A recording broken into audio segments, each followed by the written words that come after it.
going down with you. Let's take it slow. Who cares where we gotta be? You know you'll have a good time wherever you're with me. Let's take it slow.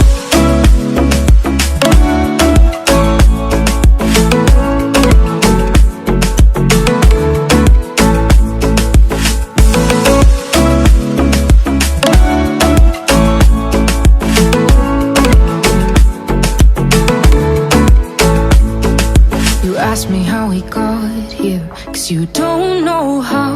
You say we're taking on water, yeah, we're sinking now. You're looking all concerned, like we're gonna drown. But we both know how to swim, no worries, let's flow for now. Let's take it slow. Where you go, I go too. And if you hit the bottom, I'm going down with you. Let's take it slow. Who cares where we gotta be? You know you'll have a good time wherever you're with me. Let's take it slow.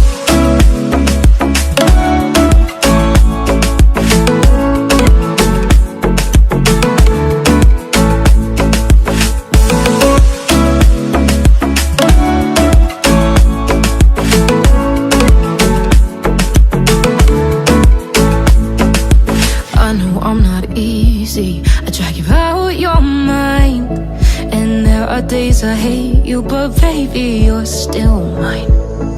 And then we have the best times, no matter what we do. And even when we don't, there's nobody I'd rather choose. Let's take it slow. Where you go, I go too. And if you hit the bottom, I'm going down with you. Let's take it slow.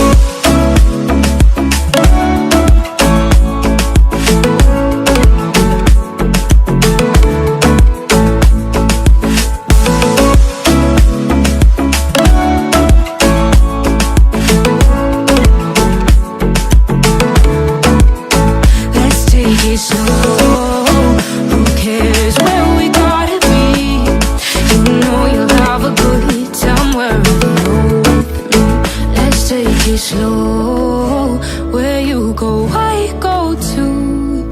And if you hit the bottom, I'm going down with you. Let's take it slow. Who cares where we gotta be? You know you'll have a good time wherever you're with me.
What's going on, guys? JSGC here, and we are here for another Manchester City live watch along. Today we're going to be doing my live watch along of Manchester City's game against Everton from Goodison Park. It's going to be a big one. Looking forward to it. Should hopefully be a really good game. So hopefully 3 points for Manchester City, and we can build on that. And we can build going into that Real Madrid game on Wednesday evening. As I'm sure Manchester City, if you've not already looked at the lineups, and we'll go through that in just a minute. But yeah, Manchester City clearly with some changes being made, having the potential here to rotate a couple of the players, keep them fresh, keep them ready and good to go for the Real Madrid game in midweek. And if you've been paying attention to Real Madrid yesterday, they beat Getafe at home at the Bernabeu. They rotated heavily, but the players that they didn't rotate did pick up an injury, and now Camavinga is a doubt for the Manchester City match on Wednesday, which is a massive blow, in my opinion, for Real Madrid, and we could be seeing potentially Ferland Mendy starting for Real Madrid instead. So before I do crack on with this live watch along, make sure, like always, if you are enjoying the content, then do subscribe to my channel, press that red button, press the bell, and put your push notifications on. Also, don't forget as well, social media links, they're in the description below and sliding across at the bottom of the screen if you want to go and follow me on my Twitter and Instagram. Email also in the description too if you want to hit me up for any sponsorships or any videos or any general business inquiries. Also, don't forget as well that you can go and check out my TikTok link. That's in the description. Email's also in the description too if you want to hit me up for any sponsorships or any videos or any general business inquiries. Also, don't forget to leave your thoughts in the live chat if you are watching this. Where you're tuning in from, what's your score predictions? Do let me know in the live chat. The Bill, thanks very much for tuning in, much appreciated. So Sika, tuning in from Jamaica, thank you very much for tuning in once more. Puneet, thank you very much for tuning in as well. As the Bill informs me, Oxford City 4, St Albans City 0. Wow.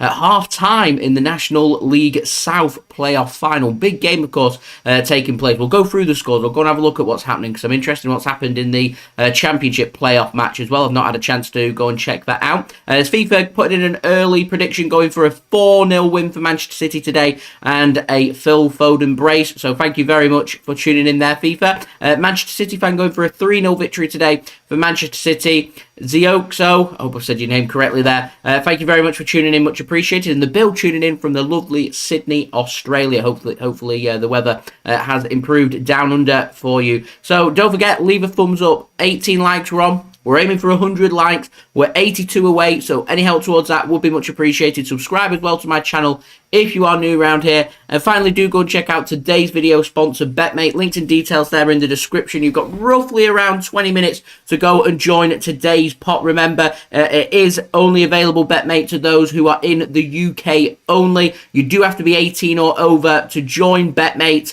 And also, remember, if you are going to gamble, do gamble responsibly. And when the fun stops, stop. So today's pot is a Premier League Sunday double pot, £5 entry fee. Remember, if you use code JSGC10 on sign up, you'll get £10 in free bets. It means you can join this pot for free, and you can use them free bets to join this pot. As I said, you've got just over 20 minutes to come and join today's pot. You can just use code FF-SUN-2PM-1405. Or alternatively, it's just on the BetMate home screen. It's the one right at the very top as it is the next pot that is live. You can go and check that out. £400 pot, £120 for the winner, paying up to the top 20 pots, made up of a Premier League special 2 PM Sunday double header. Everton taking on Manchester City and Brentford taking on West Ham. You're allowed 4 players per team. And I've got my BetMate team here locked and loaded. I've got David Raya in goal for Brentford. I've got Yerry Mina and Kyle Walker as my 2 defenders. Doucouré and Foden as my 2 midfielders, with Erling Haaland and Julian Alvarez up top for me. On the bench, I've got Fabianski, Ben Mee, Thomas Susek and Dominic Calvert-Lewin as my BetMate team. So do go and check that out. Links and details there in the description and also in the live chat. So we're going to move on and we're going to speak about the teams for today as the team news is out and interesting. Very interesting from Manchester City. Also very interesting from Everton. They make one change from their brilliant 5-1 victory that they picked up against Brighton and Hove Albion away from home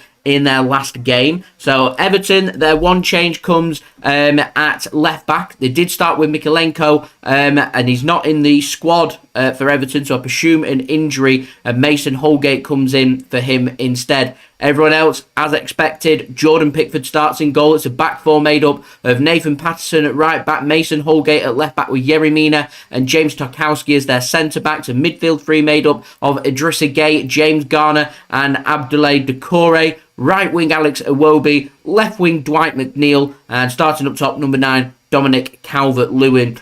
Jordan Pickford captaining Everton today, and Everton led by manager Sean Dyche. On the bench for Everton, they've got 2 goalkeepers made up of Andy Lonergan, who, yes, is still playing football. I didn't know that either. How old is Andy Lonergan? Let's just have a look how old he is. The other goalkeeper that they've got on the bench as well is Asmir Begovic. Andy Lonergan. How old is Andy Lonergan? He's been going around forever. He's 39.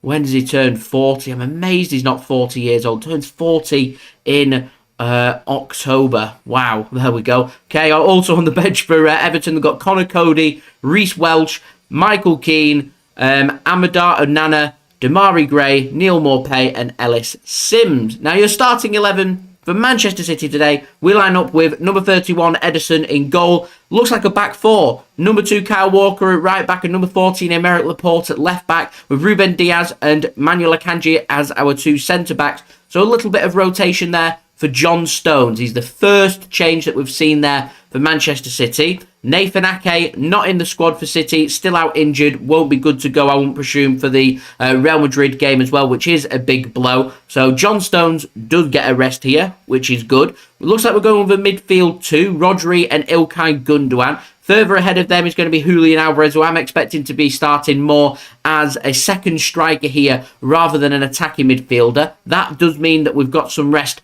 for Kevin De Bruyne, so he's the second player getting some rest today for Manchester City. We're starting out wide, number 26, Riyad Mahrez, so rest for Bernardo Silva, so there's change number 3. Phil Foden goes on the left wing, change number 4 for Jack Grealish, and we'll start with number 9, Erling Haaland up top. Ilkay Gundogan captain in Manchester City today, City led by manager Pep Guardiola. Just one goalkeeper named on the bench for Manchester City today, that is number 18, Stefan Ortega-Moreno. Also on the bench for City today is Rico Lewis, John Stones, Sergio Gomez, Kalvin Phillips, Jack Grealish, Cole Palmer, Kevin De Bruyne and Bernardo Silva. Only player that's injured and missing for Manchester City today in the squad is Nathan Ake. Everybody else should be good to go, and hopefully we can keep everybody injury-free, ready for Real Madrid. I think that's the first objective here. We do have the advantage of having a free hit in the Premier League, where we can afford to drop points and still win the Premier League as long as we win 3 out of our last 4 Premier League games. In an ideal world, we're playing before Arsenal. If we can pick up the win, they're under pressure in what might be a potentially tricky home game against Brighton, who need a response after their last game at home against our opponents today, Everton, where they lost by 5-1. So massive at the top end of the table, but also equally as big at the bottom of the table. This weekend we've seen Leeds drop points, Southampton have been relegated, Nottingham Forest have dropped points as well, West Ham are playing at the same time here as Everton, and Leicester City got a very difficult game against Liverpool tomorrow night. Everton, though, with a win today, they're going 4 points clear with a superior goal difference, 2 games to play, and very, very nearly safe, in my opinion, as long as Leicester don't beat Liverpool tomorrow. Liverpool won't want to do Everton any favours, but Liverpool need a win because they're 4 points behind a potential Champions League place, and it is on. If they can beat Leicester, that race for the top 4 is very interesting, but it's hotting up at the bottom as well. So this is a little bit of a free hit for Everton and a free hit for Manchester City, and just about anything can happen. Should be an interesting one, should be a good one. My score prediction today, and I'm sticking with what I said in my preview, I'm sticking with what I said with Across the Park podcast over on YouTube. I did a preview with them as well, covering all things City, and obviously covering their team, Everton, as well. I went with a 2-0 victory for Manchester City. I went with that in my preview, and I'm sticking with that. 2-0 victory for Manchester City today. First half goal for Erling Haaland, second half goal for Ilkay Gundogan. That's my score prediction. Do let me know your score prediction in the live chat. Kobe, thanks for tuning in from Maryland, United States of America. Love that. Thanks so much for tuning in. Big Morgan, thanks very much for tuning in, saying 3-0 victory for Manchester City today, but it is a hard place to go, and I think you've hit the nail on the head there.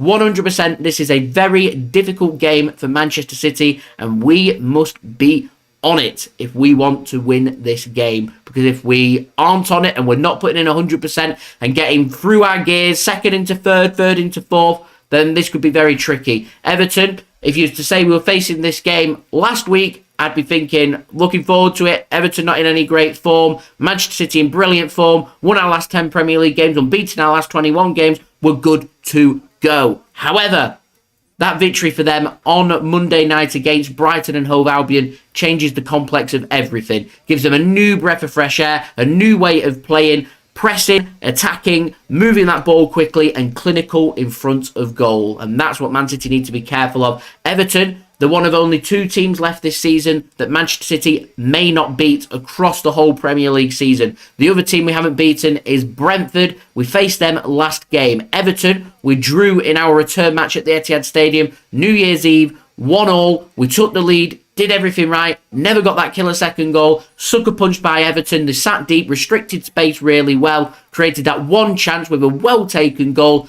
and came away from the Etihad with a point. Sean Dyche could replicate what happened that day with this game as well. It was Frank Lampard that was in charge that day. I don't think Everton are going to do that. I think they're going to take the game here to City. I think first 10 minutes, I think Everton are going to come flying out the blocks. They're going to want to get Goodison Park right behind them and put Manchester City under pressure from minute 1. Normally when we're in this position, Everton are wanting to give us a victory because they don't want Liverpool winning the Premier League. We're not in a race with Liverpool this season. It's with Arsenal, so Everton will want to win this game. This is going to be very difficult, and as I said, free hit for Everton, free hit for Manchester City, and quite frankly, we need to keep our winning momentum going. We can win this game and win next weekend against Chelsea in our final home game in the Premier League. I think Manchester City very nearly have enough to win the Premier League. Lose here, and Manchester City need to win 3 out of 3, and it becomes so difficult. And this Premier League title race, all of a sudden, well and truly on. Arsenal will be well up for it later against Brighton, but if City can win here, 4 points clear, difficult game, back over to you, Arsenal, and then we can start thinking about Real Madrid. And I imagine the team talk from Pep will be very simple and straightforward. They were telling the players, go and score 2 or 3 goals in this first half. Get this game sealed ASAP so I can rotate and rest players. Yes, we've made 4 changes. Some big rest there for John Stones, mine slipped me now. Big rest for John Stones, for Jack Grealish, for Bernardo Silva and for Kevin De Bruyne. And Manchester City, we could do with rotating maybe 2 or 3 more so they're nice and fresh, nice and ready for that game against Real Madrid. We're allowed 5 subs. Pep, stop being allergic to subs. Make them subs when they are needed. And as I said, if I was City, I'd be looking to try and get 2 or 3 goals very quickly in this game. The sooner we do that, the sooner we can start thinking about Real Madrid. And it's natural. Champions League semi-final, second leg, all to play for. 1-1 from the first leg at the Etihad as well. The players are going to be distracted by it. So City, they need to remain focused.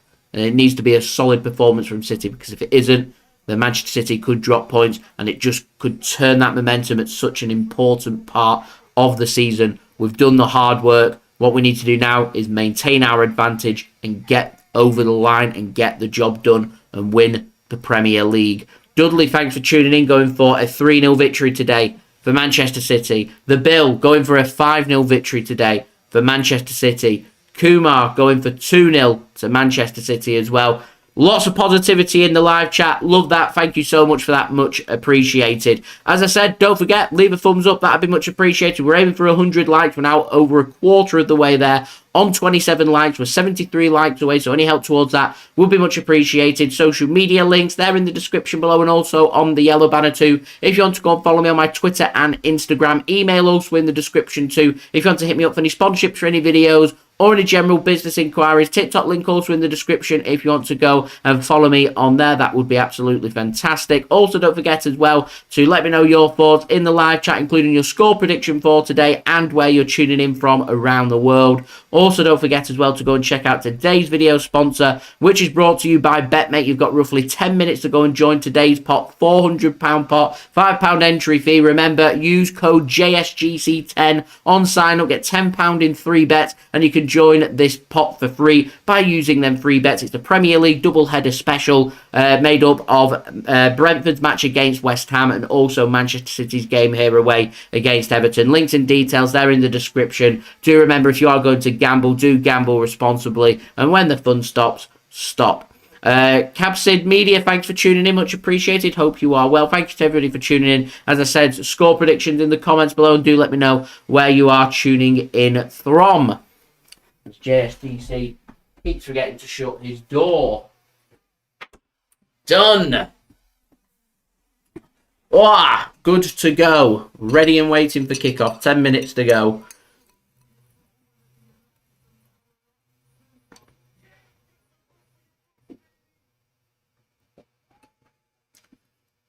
That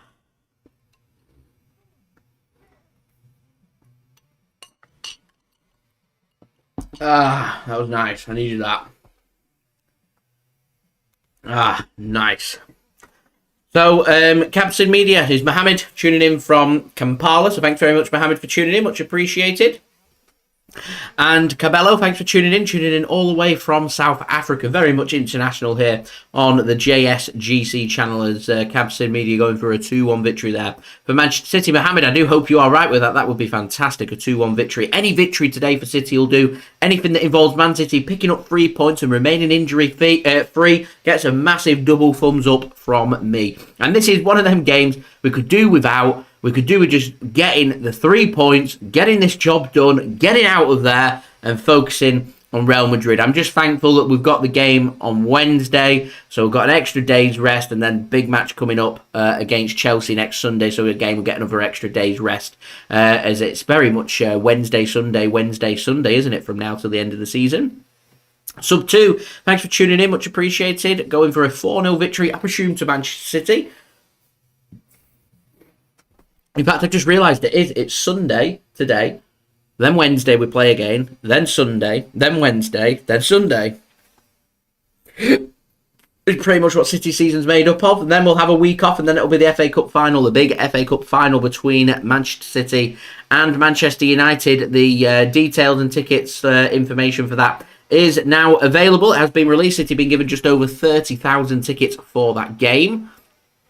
City have been given the ever-popular west end of the stadium, so they're going to get access to Box Park at Wembley. The Green Man is very popular as well. So, yeah, Manchester City getting the west end of Wembley Stadium. Ticket prices are very expensive, isn't everything right now? Everything just seems to be so expensive. As I'm interested in going to the London NFL games, but look to try and get tickets for that. I think they're available next month, and... yeah, it's they're going to be a record price, making them sky high with the prices. I think the matches that they've got in Europe, in Germany for the NFL, very expensive as well, record prices for them. I think they've got a college football game as well in Dublin in Ireland too. So yeah, very interesting to say the least. Earthquake, thanks for tuning in, going for a 2-0 victory today for Manchester City. John, thank you for tuning in. Hope you are well. Much appreciated. Just have a quick check, see if there's any numbers that have been released where we're up to on selling criteria actually for the FA Cup final whilst we're speaking about that. And we may have a trip to Istanbul, which UEFA have confirmed the Champions League final is going to be in Istanbul. I know there were rumours going around that it could be at the Estadio de Luz in Lisbon, the home of Benfica. But UEFA have dampened on them rumours as flights from the UK and Manchester to Lisbon and into Portugal over the Champions League weekend. The prices skyrocketed from like £70-80 up to over £400 because it potentially could be held there due to potential political unrest in Turkey and in Istanbul. But UEFA have confirmed the final is going ahead as planned in Turkey, in Istanbul on June 10th. And Man City know a victory on Wednesday, we will be there against one of Inter or AC Milan.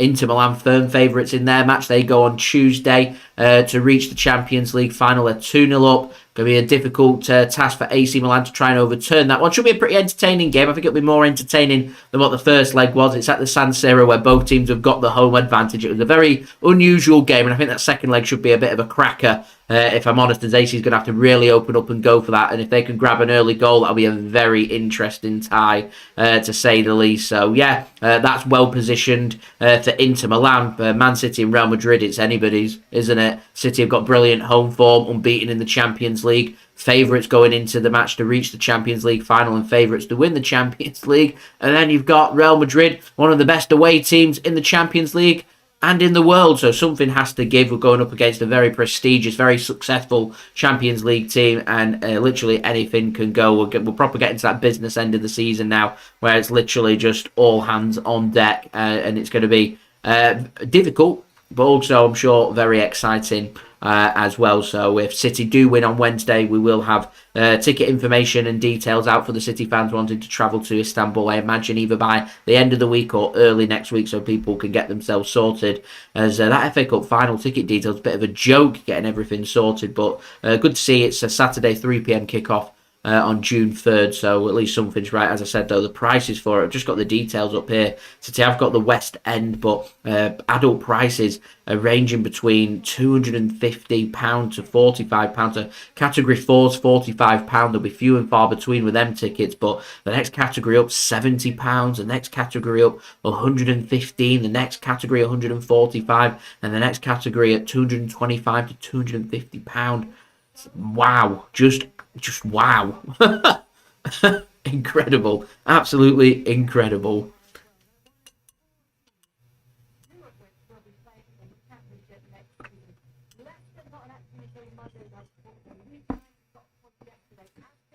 For City FA Cup final, it'd be good to see City in blue and United in red, and I think it'd be for the Champions League final, Inter will want to go in their home kit. If they go in the dark blue and black stripes, I'm not sure if City will be able to go in blue or not, but they might want to go in AC. Do you know what? I think if they knock AC Milan out and it's Inter, I'd quite like us to wear our AC Milan colours and show AC Milan what it takes to beat Inter Milan and lift that trophy. That'd be funny, but obviously always looking for us to try and wear our home kit, to be honest, is my honest opinion on that.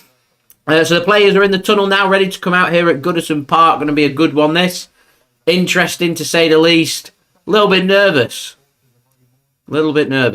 Big Morgan, as far as I'm aware, I need to speak to GT Player. I'll try and get in contact with them, actually. I think it was a limited edition chair, so I presume they've sold all of their stock because it's no longer listed and available. I presume that they're going to be running it on an annual basis. So at some point in the next few months, when City release their new, because it's themed on Man City's shirt for this season, that I presume for next season they'll have another chair out, and if that is the situation, then I'm sure GT Player will let me know, and if they do get any stock back or anything, I'll just put it out on my promo. That's what I've done with my other sponsor that I've been using as well for my Manchester City shirts. Which is Kitbag. They had a special deal on for the shirt that I'm wearing. They just let me know if there's any deals going on, and I'll say, yeah, that's fine. I'll promote it to everybody to let everyone know that there's some very good deals out there for people to enjoy. I am very selective when it comes to working with brands and working with people, because I always just think to myself that, to be honest, I want if I'm going to be promoting something to people, I want it to be not only of top quality, but I want it to be useful for you guys.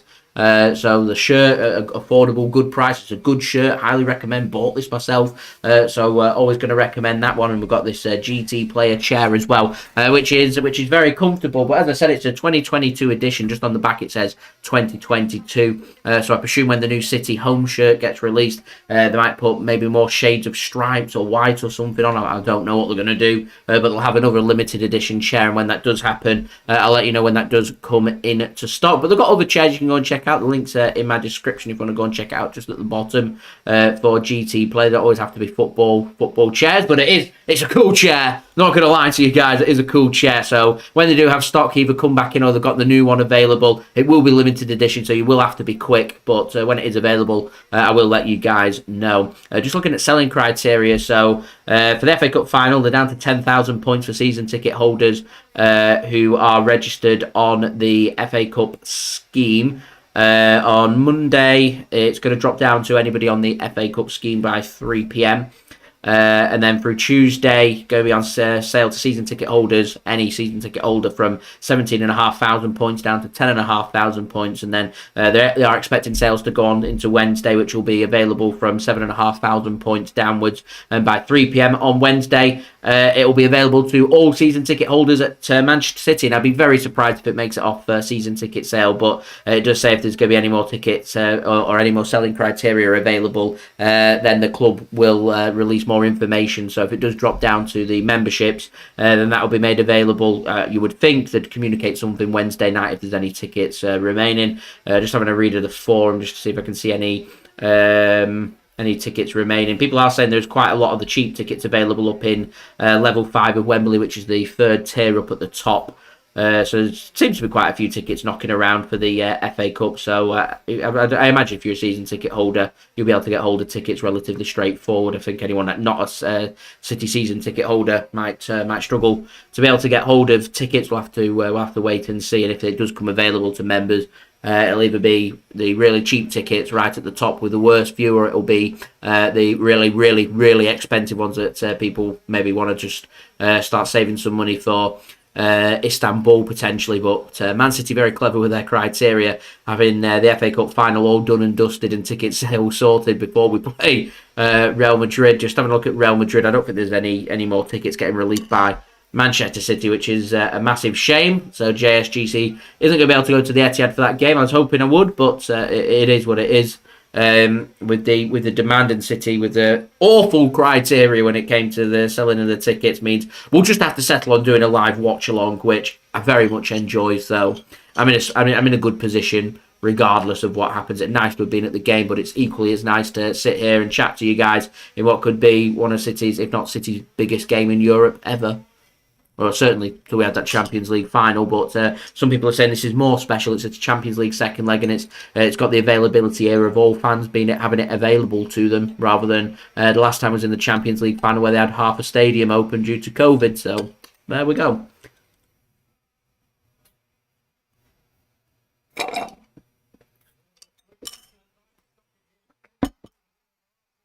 Right, we are ready and waiting for kickoff. Players are out. Manchester City are stood over the ball. It's going to be Julian Alvarez that gets us underway. City attacking from left to right. Everton attacking from right to left. Everton playing in their home shirts of navy blue tops, white shorts and white socks. Manchester City in their Bumblebee third kit today of the fluorescent yellow and black stripes. Black shorts and fluorescent yellow socks. As Riyad Mahrez has the ball on the right wing here for Manchester City. And Aymeric Laporte getting a start here for Manchester City today, and has the potential here to maybe give Pep Guardiola a little bit of a headache. There is one or two positions maybe available for Real Madrid, as Pep Guardiola says he thinks he knows how to beat Real Madrid. He's going to have to change it up a little bit, so it'll be interesting to see what he regards as being able to change it up. But it'll be interesting to see as Mahrez sends an early ball into the box, cleared well by Everton. And City can win that second ball, but Everton win the ball back. Man City are going to scramble and get this ball back through Riyad Mahrez. They'll play the ball back to Ederson in goal. He will move the ball to the left-hand side, and Laporte will take the ball under control, and he'll look to bring Manchester City forward here.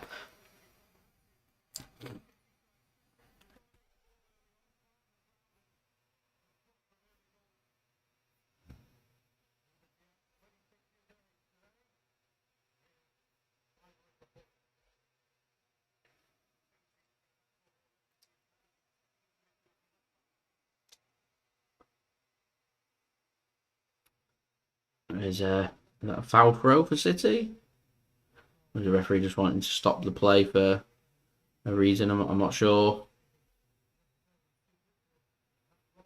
I think he just wants to work with Yerry Mina. Yerry Mina being given the Antonio Rudiger job today of trying to man-mark Erling Haaland out of this game. And City need to find a way to try and get Haaland involved. Everton looking to try and just upset Erling Haaland. It's what they did at the Etihad. Push him, shove him, upset him, try and get him to provoke some kind of reaction. As Erling Haaland be looking to try and build his way towards 40 goals in the Premier League this season. He's 5 away, so 4 games left to do it. So if Haaland could grab a goal today, then that would be brilliant. Here is Ruben Dias then for Manchester City. Gives it to Phil Foden, starting today on the left wing. Riyad Mahrez gets the nod on the right wing, so a rest for Bernardo and for Jack Grealish for Manchester City. Here is Kyle Walker now. Plays a dink over the top of the defender. Too much on it for Erling Haaland to get on the end of, and it'll go straight into the arms of England's number 1, Jordan Pickford. And he will look to just send this one long, I think. As we are in for 100 likes. We're 63 likes away, ladies and gentlemen. So any help towards that would be much appreciated. Subscribe as well if you're new around here. Press that red button, press the bell, and put your push notifications on. Also, don't forget to go and check out today's video sponsor, which is brought to you by BetMate. Links and details there in the description and also in the live chat. Here is Philip Walter Foden then on the left-hand side. Gives the ball back to Aymeric Laporte. Manuel Akanji is just pressing forward, sitting more in that holding midfield role. He's in a more advanced position than Rodri right now. I don't know what Akanji's doing, bursting forward whilst Rodri sits deeper, but there we go. And yeah, Manuel Akanji is being used more as that John Stones role at the mo. That's very interesting. Is that Pep experimenting? I'm not sure. It will mean that Kyle Walker will have to sit on the right side of a back three as another hopeful ball from City. And it is just that, hopeful. Comes forward from Laporte, trying to find Erling Haaland in and around the defenders. But Everton sitting tight, sitting compact, and limiting the space for Manchester City very well here at the moment.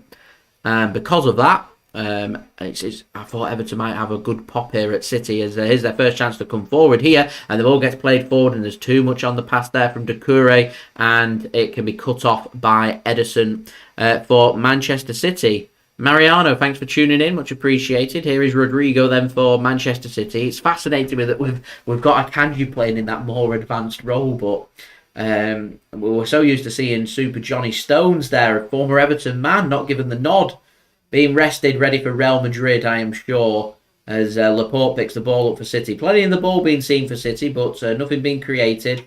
Everton came forward for the first time there. Pass was not accurate, and they could come away unfazed, City, as Everton just win the ball back from a cheap giveaway from City. As Mixing, hello, thanks for tuning in, helping to moderate today's chat as a dodgy pass comes in.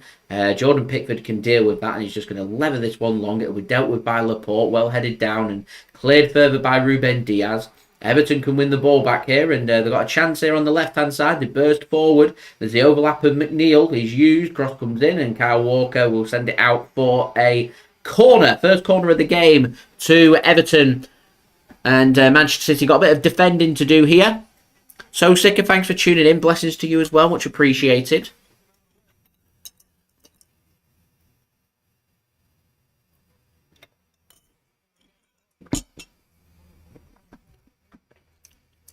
Tarkowski comes forward. Yerry Mina comes forward. Mason Holgate comes forward. And a chance for Everton to put something into the box. So some defending for City to do. It's deep. And cleared by Ruben Dias and headed out only as far once more as McNeil. He takes a touch. It's a heavy touch, but keeps hold of the ball. Eventually surrounded out by City, and Rodri can pick that ball up, and Ederson with a poor clearance on his weaker right foot. And City, a little bit of a mess at the moment.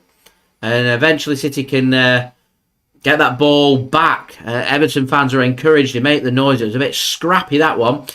And Rodri just played the ball back to Ederson. He doesn't get his clearance right at all. And Iwobi takes a poor touch. Doucouré presses for Ruben Dias and doesn't fall nicely for an Everton player.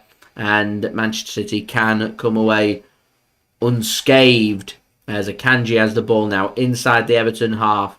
Lovely ball across. Riyad Mahrez takes a brilliant touch. Gets himself into a good position. Mason Holgate can't deal with Riyad Mahrez. He goes down, and it'll be a free kick to Manchester City, just on the edge of the Everton penalty area, on the right-hand side. So a good position, this one, to put a ball across into the box. And City just had a bit of defending to do a minute ago from the corner. Everton now got their own bit of defending to do here from this Manchester City free kick. Welcome everybody, thanks for tuning in, much appreciated. Don't forget to subscribe if you are new around here. Press that red button, press the bell and put your push notifications on. Please do leave a thumbs up. We're just 60 likes now away from my goal of 100 likes. Any help towards that would be much appreciated. And do go and check out today's video sponsor, BetMate. Links and details there in the description and also in the live chat. So Haaland obviously forward for Manchester City. We've also got Ruben Dias forward, Manuel Akanji's come forward, Rodrigo, Laporte, they're all forward. A bit of scuffle going on in the penalty area. Ball comes in, headed clear by Dominic Calvert-Lewin. Not the best of balls in that from Manchester City. And headed clear at the near post and out for a throw-in on the left-hand side, which Akanji's going to take. He gives the ball to Gundogan. First time I've seen him touch the ball in the first 8 minutes here at Goodison Park. Everton 0, Manchester City 0. Akanji then gives the ball to Laporte. City around 45 yards out from goal, camped inside the Everton half. I was expecting Everton to come out all guns blazing at Manchester City here, but they've sat tight, they've sat deep, and City just looking to try and create as Phil Foden puts a ball into the box, headed clear by James Tarkowski, aiming for Erling Haaland there, and here's Dominic Calvert-Lewin. He's got the power and the pace. So does this man on the ball, Iwobi. He comes forward. A good ball played forward here. And luckily it's Kyle Walker getting forward for Manchester City. He won't be able to keep that one in, will he? He does. It's out for a throw-in to Everton. As Everton looking for the fans to really generate some atmosphere and some noise to try and help them with this push here. And Everton looked lively. They've sat deep. They've defended well. They've come forward without fear. They look confident, and it's amazing what one victory does. Before that Brighton match last week, they looked terrible. They looked like they were a team struggling that could well go down. Pick up that one victory, they play with confidence, and all of a sudden, win here, they're nearly safe. And that's how tight it is at the bottom. String together 2 wins in a row, and bam, you're safe. That's what Leicester, that's what Leeds need to do. They haven't done that. Everton trying to do that. City, we need to win. We need to keep that pressure on Arsenal. We want this Premier League one ASAP. The last thing we want to do is drop points, and we need to pick up 3 wins from 3 with 2 very difficult away matches, sandwiched in a match against Chelsea as well, just after we played Real Madrid. So it's relentless, absolutely relentless. And each game that comes, the importance just becomes bigger and bigger and bigger, until eventually we'll hit breaking point where you'll either succeed or you'll collapse. One of them 2 things will happen. Here's Laporte.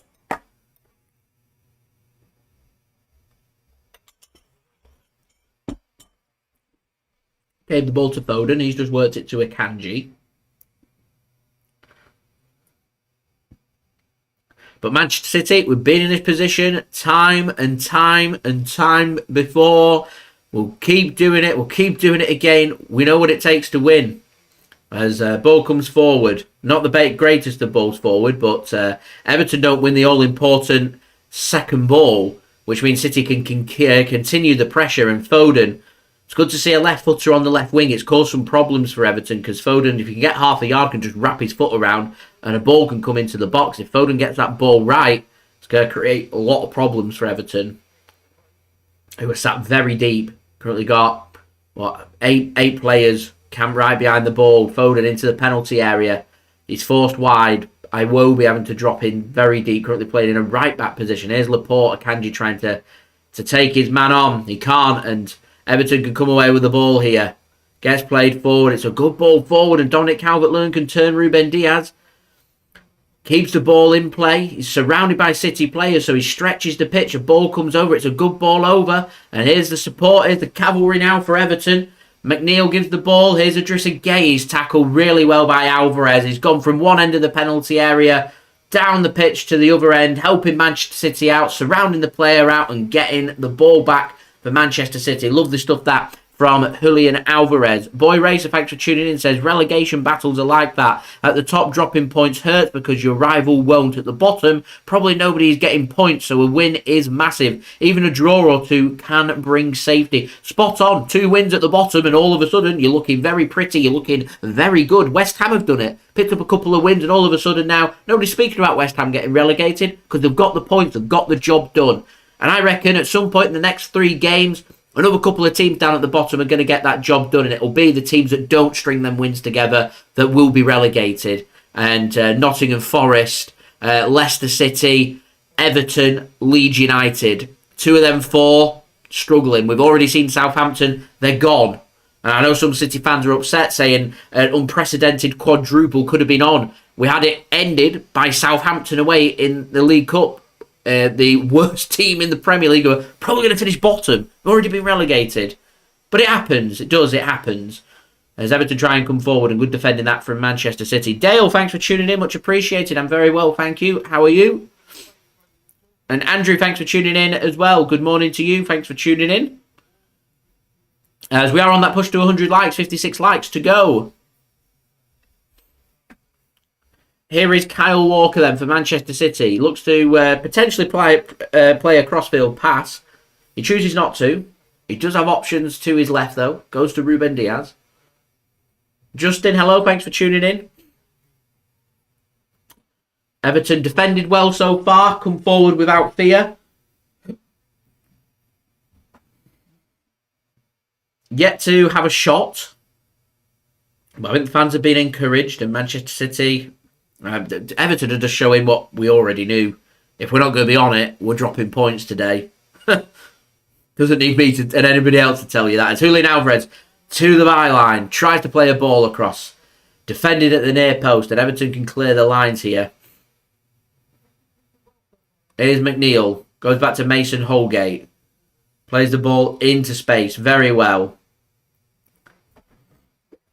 Mason Holgate being put under pressure from Riyad Mahrez. Has to go back. Dale, love that. Love that. I hope the dogs are well as well. Tell them I said hello. I'll keep you up to date if there's anything happening, anything of interest. At the moment, 0-0. City have had 81% possession, 19 for Everton. I don't think any shots have come in. And arguably, in an attacking sense, Everton have looked better in terms of they might make something happen. They've just not managed to get their final third pass through as City leave space left, right and centre. But, as we say that, Manchester City do have their first corner of the game.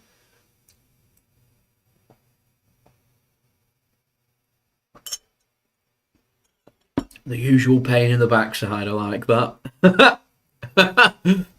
You don't surprise me. Mixid says he's in the away game next season. Everton is one he's looking forward to. So hoping City will do him a favour here and keep it close at the bottom. I think that's a cross that came in from Alvarez there rather than a shot. And headed clear by Everton and out for a throw into Manchester City. Tom, thanks for tuning in, saying big game today. Need to win and get Haaland off the pitch as early as possible. Great as always, Jay. Best City page on YouTube. Like and follow everyone who hasn't. Tom! Thank you so much for them kind words. Much appreciated. Making me blush. Do appreciate that one as Everton taking up a great tactic. I was up in Scotland yesterday filming for the JSGC football channel and watched Dundee United take on Ross County. They're battling at the bottom and they did something that made me smile, which was time wasting to a T. You get yourself into a position for a result that you're looking for and all of a sudden you start to learn how to... Oh my, that is really nasty from Aymeric Laporte there.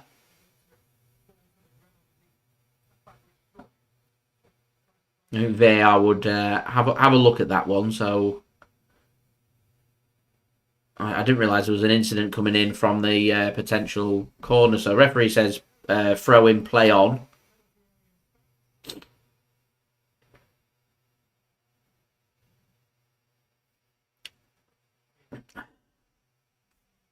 That's interesting.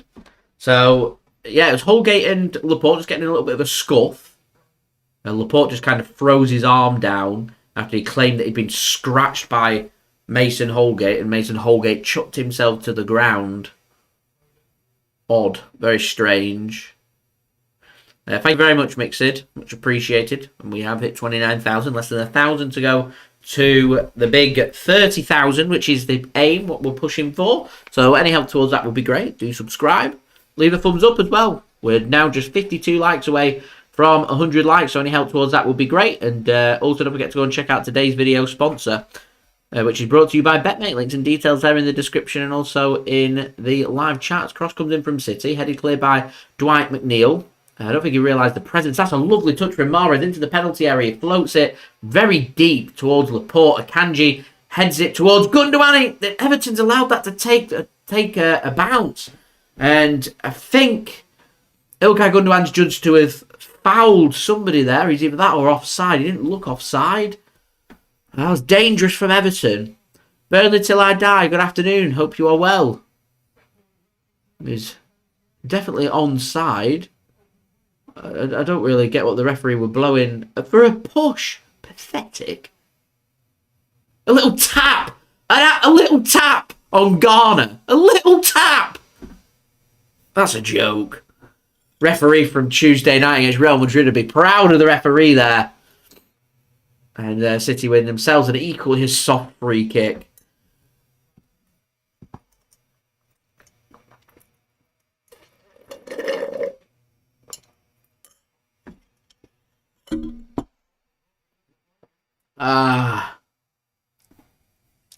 Not the best of balls forward from City.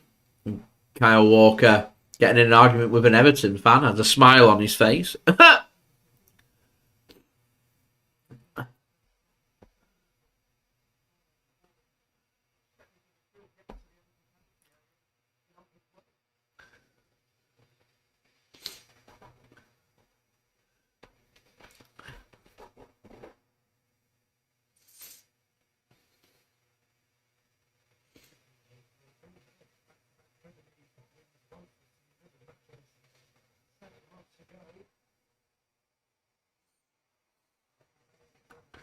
Here is Phil Foden. Lovely touch. Gets it past... I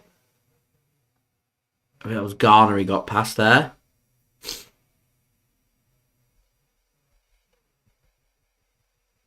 Here is Kyle Walker. That's a beautiful ball forward. Absolutely inch perfect. Rodri now. Pings one out. Towards Mahrez. Not the best of passes from Mahrez there. Everton have found the space and interception has to be made there by Ruben Dias and he does. That was a good ball into space that from Everton. Everton are good. I presume they're just incredibly inconsistent. Either that or they just look much better under Sean Dyche, and if they can stay up and keep Dyche and add a bit of quality to the squad, then shouldn't find themselves in this position. For the squad that they've got, they shouldn't be in this position. They really shouldn't. Any team that can beat Brighton away 5-1 shouldn't be in a relegation scrap. And when I watched them at the Etihad, defensively so good after conceding so many. Did they just up the game? Because is it all about consistency? Because when they do up the game, they look good. And there's other results that they've picked up this season where they've looked awful. Absolutely awful. I have a lot of respect for Everton. As I said in the Across the Park podcast that I was on, the Everton channel the other day, I have a lot of respect for Everton. We know how it feels to sit in a big major northern city and just spend your whole life having everything just shoved down your throats about the rivals across from the city. And we share that in common with Everton. So I think there's a lot of mutual respect there as Gundogan tries to play a ball low across and Idrissa Gueye is in the right place at the right time. He's getting another good player. It's a good squad. Should be doing a lot better than it is. Should be doing a lot better.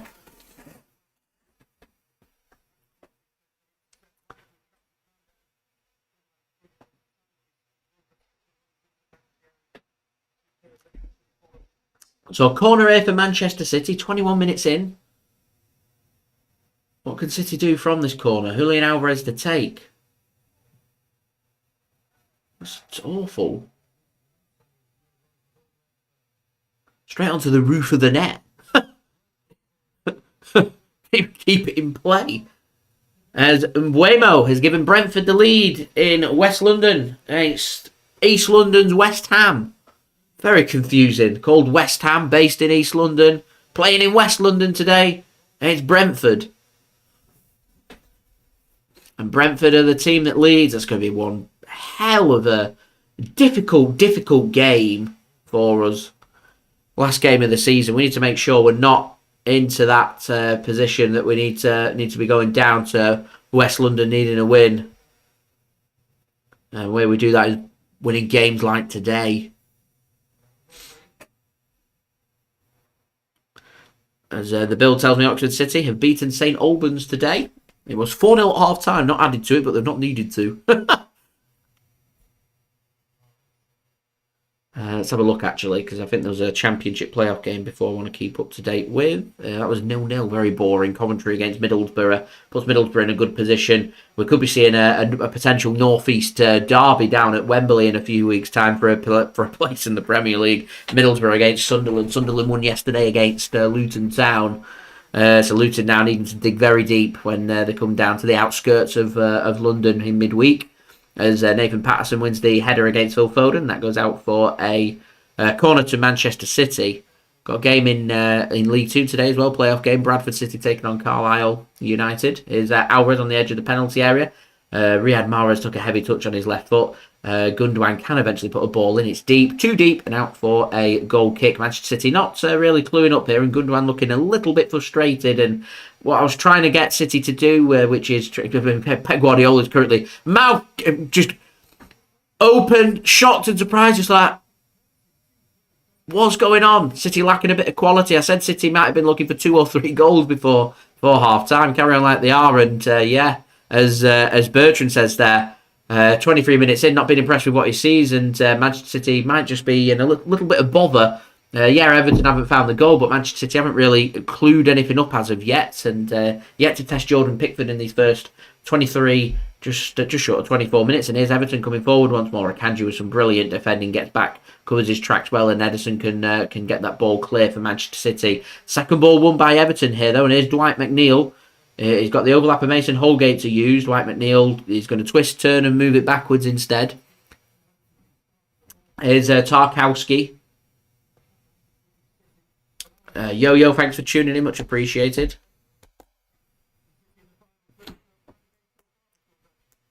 And Nathan Patterson gives the ball away, and Everton want a free kick. Referee says it is a free kick.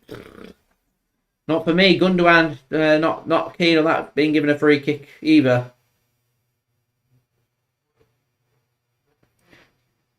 You just get a sense that City have been getting a bit frustrated here. 24 minutes in, we've not had a shot. Equally, Everton haven't had a shot either, but maybe a little bit frustrated.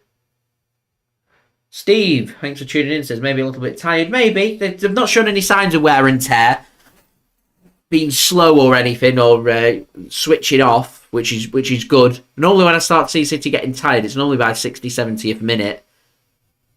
I think that same will be said again here for this game. I would be surprised to see any City player really getting tired before they hit 60, 70 minutes, and that's when City may need to start utilising the bench. They have got a strong bench to go at, so we'll see. So a free kick comes in from Everton. It's just been headed clear by Ruben Dias, but it does go behind for a corner to Everton, so more defending for Manchester City to do. Welcome everybody, thanks for tuning in. So, ball comes in from Everton. One of the Yerry Mina on the ground.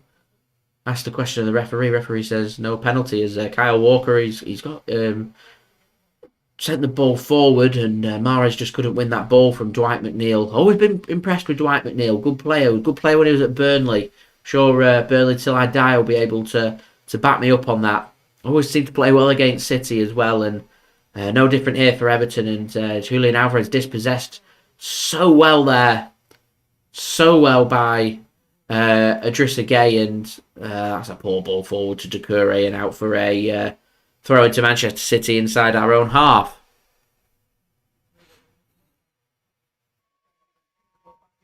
So don't forget, leave a thumbs up, that would be much appreciated. Don't forget to subscribe as well if you are new around here, and do go and check out today's video sponsor, BetMate. Links and details there in the description and also in the live chat. Remember, we are on that push to 100 likes. We're now more than halfway, so double thumbs up from me. Making good progress. We are 43 likes away from 100 likes as Phil Foden's into a good position. Tries to square it across. Gundogan, have the shot. Don't take the touch. Have the shot. He got a corner. He's done well, but it gets in a good position there. Strike the ball. Test the keeper. Breezes past Nathan Patterson there, Phil Foden. And it just falls really nicely across the Gundogan. He's lucky a free kick weren't given. He does shove Tarkowski in the back. He could have struck that. Gone first time. City pass it. Hit it now. Gundogan in another good position. Finally we get a shot. Finally. It's high, it's wide. It's not very good, but it's a shot. 27 minutes in. Yes. A shot. A shot, everybody. It's off target. Twice Gundogan held back from making a shot there. Why? When you're struggling to create and you get in a position just to strike the ball, just strike it. See what happens. Could take a deflection. Keeper could make the save. And it could be rebounded to somebody. It could be an own goal. Anything can happen. You're not going to have the shots. You're not going to make anything happen. Everton have got 2 on every City player at the moment. Particularly in the final third. They're giving City no space. Now's not the time to be smart and taking the extra touches. Hit the damn ball. Justin, I get frustrated with the fact that City weren't having the shot when they could have, but other than that, all right. Here's Akanji now. Gives the ball to Rodrigo. Back to Akanji once more. A ball comes forward and Everton's press just dissected by Manchester City, and Aymeric Laporte finds the pass there. Under pressure from Idrissa Gueye. Akanji goes across to Kyle Walker. Right hand side, City can come forward.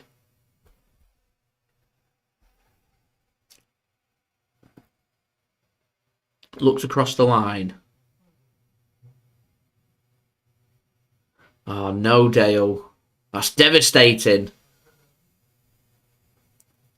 Mixit will be very unhappy about that news. Very unhappy.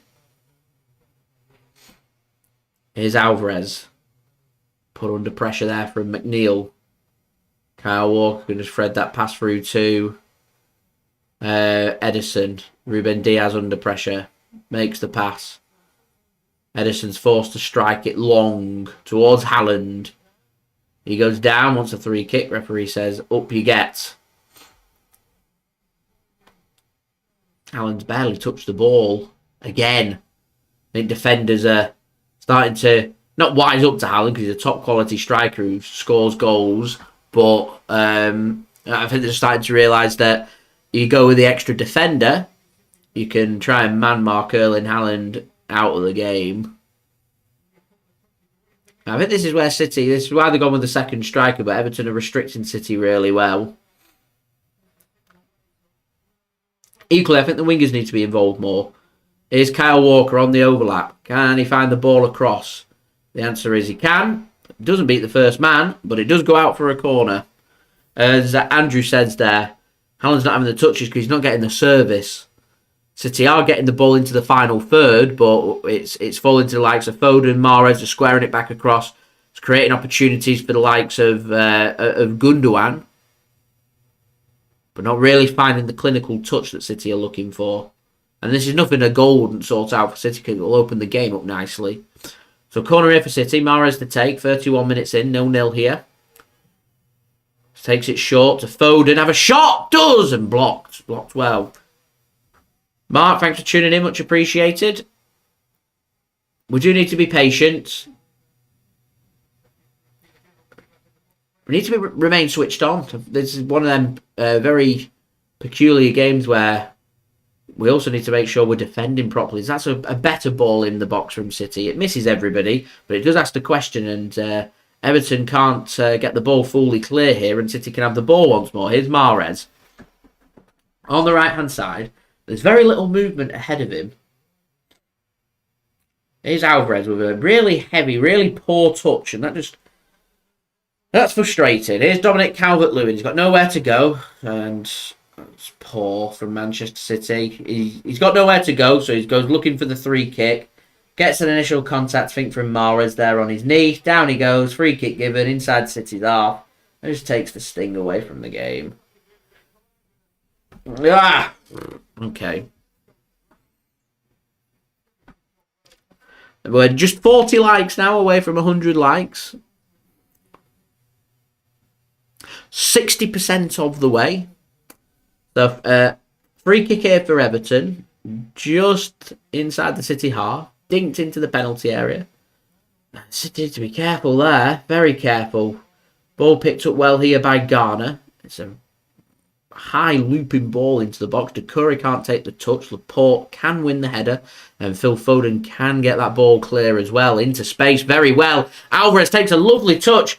The problem is, McNeil's quick. It's brilliant defending. A combination of him and Idrissa Gueye stops the counter for City. And Everton fans show their appreciation to Everton's defending there. As Jordan Pickford plays the ball out from the back. And here's Tarkowski now with a really poor ball forward. And Aymeric Laporte steps forward, wins the ball, then gives the ball away. Dare I suggest this is going, or opening up and starting to go a little bit more end-to-end? Here's Yerry Mina to Alex Iwobi, former Arsenal man. Gives it back to Yerry Mina, and Everton just looking to try and play their way out from the back.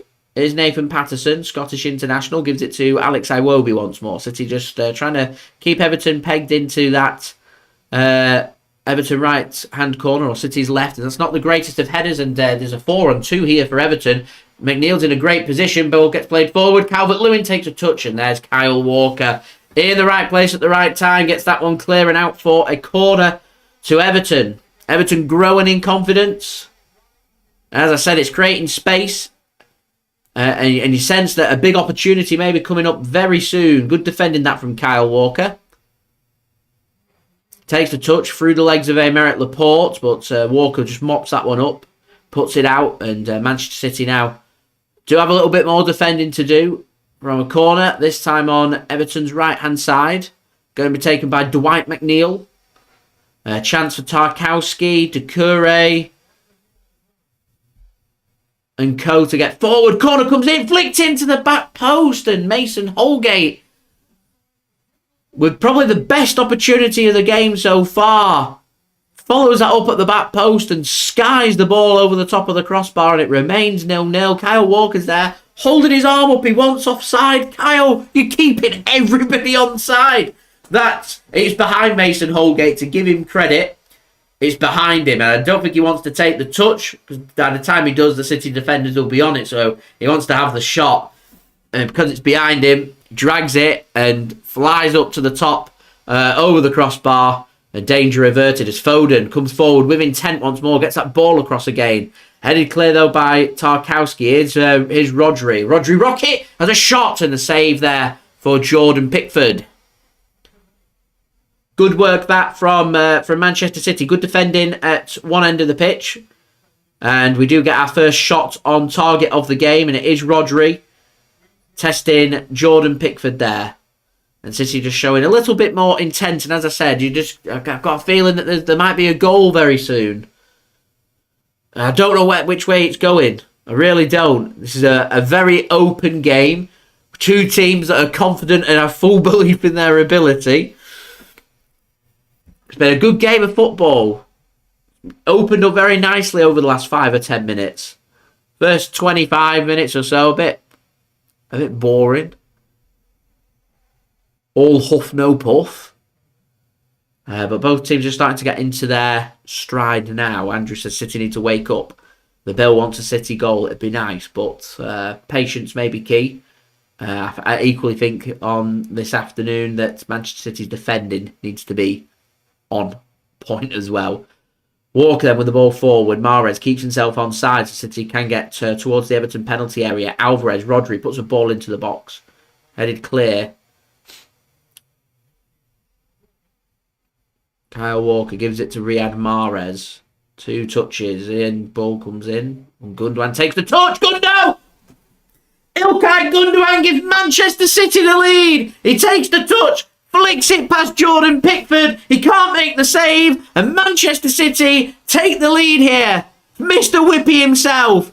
I criticised him before for being reluctant, not getting that shot away. But he has been getting into them positions. I said the goal was coming. And there it is. And it's Manchester City that strike first in what could be a so important goal at the top of the Premier League, but also equally at the bottom of the Premier League as well. It's a well-taken goal. It's Mahrez with the ball in. It's a good touch on the 5 from Gundogan. Gets it onto his right foot. Flicks it into the bottom corner. 1-0, Manchester City lead.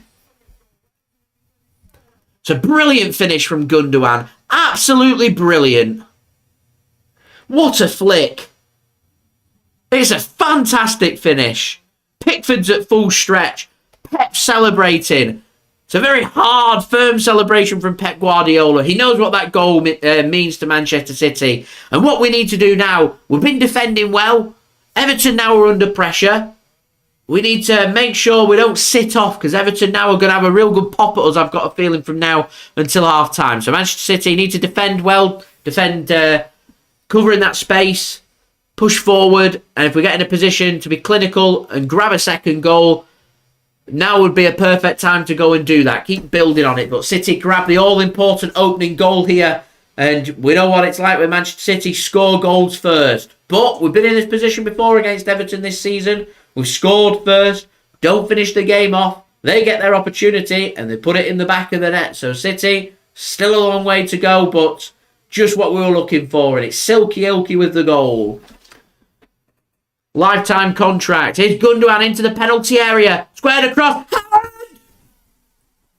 And there's the second. It's goal number 36 in the Premier League and it's Erling Haaland. Woo! Here we go. Maybe my 3-0 prediction by half-time isn't so far off. And Manchester City, like London buses, wait a while for one, 2 come along at once, 2 goals, 3 minutes. Manchester City on course here. Perfectly onside there from Manchester City. Ilkay Gundogan, deep ball in, Haaland's big. And that's the difference from this season to last season. We don't have that big centre forward to put them balls into the box. You get it on point, bam, punished. And Erling Haaland back in amongst the goals. He's so big, meets it perfectly. It's the perfect ball. Pickford gets a hand onto it. He's no idea where the header's going. Absolutely love it. And Manchester City 2-0 up here. Take the game away from Everton.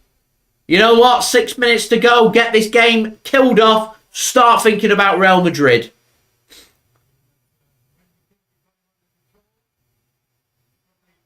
Julia, thanks for tuning in. If you wanted goals, you get goals. City 2-0 up.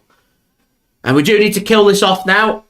Everton need a goal. They need something before half-time. Try and get back into this. City doing what they didn't do at the Etihad. Get one, push, get that second. Clinical in front of goal, bam. Away we go. And we're now in a position where we need to kill this game off. Because we have Real Madrid on Wednesday.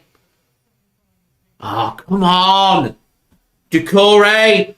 That's good defending from Ruben Dias. Flag does go up eventually now. 5 minutes to go to half-time.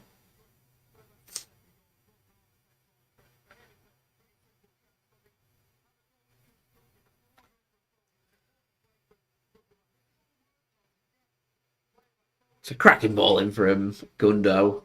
Gundo just showing his quality. Lifetime contract.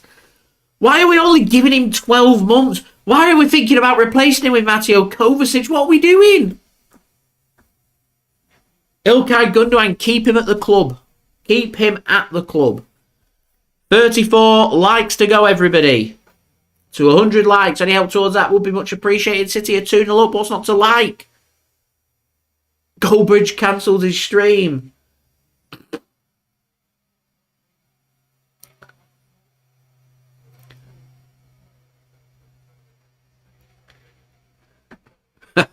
Think you like to hear and see. Here's Ruben Dias then for Manchester City. Gives the ball to Kyle Walker. Rodri with the ball. Gives it to Julian Alvarez now. Here is Riyad Mahrez.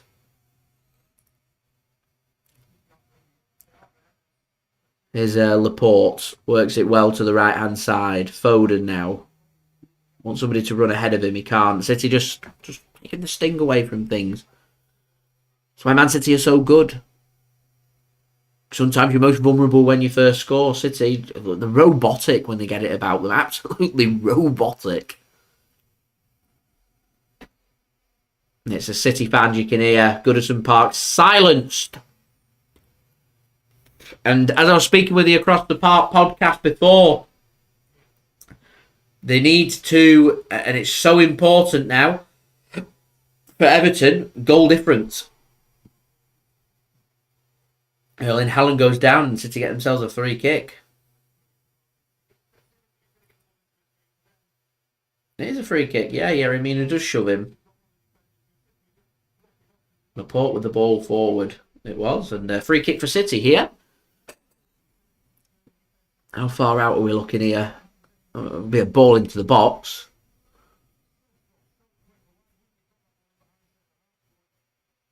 Him and Yerry Mina having a good conversation. what they're chatting about. Yerry Mina's not happy about something. Dale, thanks for tuning in, much appreciated. And I'll see you at some point in the second half, and hopefully we'll be cruising. Fingers crossed. Safe drive back. So it is going to be a ball into the box by Riyad Mahrez. Not the best of balls into the box, but it does fall nicely to Kyle Walker. He has a shot. He's off balance. Slices it high, very high over the top of the crossbar. And it remains 2-0. And I don't think Jordan Pickford will be too concerned about his net being penetrated once more with shots coming in like that. But it does, as Tom just suggests there, we can breathe now. It takes the pressure off City. We've got that 2-goal cushion. Yeah, we want to kill it off. But I think Manchester City will just want to just keep control of the game. In an ideal world, you want to start making subs at half-time, but you keep it at 2-0.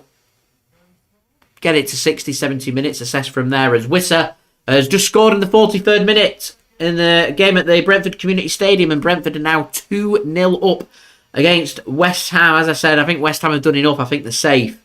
But Brentford are just going from strength to strength, securing a top half finish, you would think. Good team, Brentford. Very good team. Underrated, I think. As Iwobi puts that out for a throw into Manchester City. Less than a minute remaining here of normal time, plus whatever's going to be added on. Don't forget, please leave a thumbs up. We're now just 31 likes away from 100 likes. Any help towards that would be much appreciated. Subscribe as well if you're new around here. Press that red button, press the bell and put your push notifications on. Remember, going to keep you up to date with all the latest Manchester City and football content from now through to the end of the season. Also, don't forget as well to go and check out today's video sponsor, which is brought to you by BetMate. Links and details there in the description and also in the live chat. So we're into the last 15 seconds. Andy could be spot on with that, to be honest. Andy, I'm sorry, I saw your message before. Forgot to reply. Let me just find it again.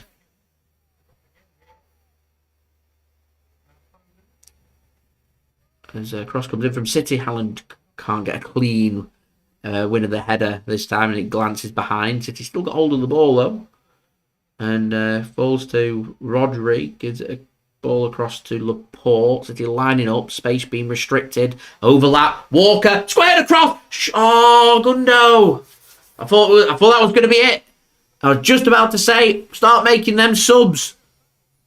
But just about enough for the defending. Just about enough.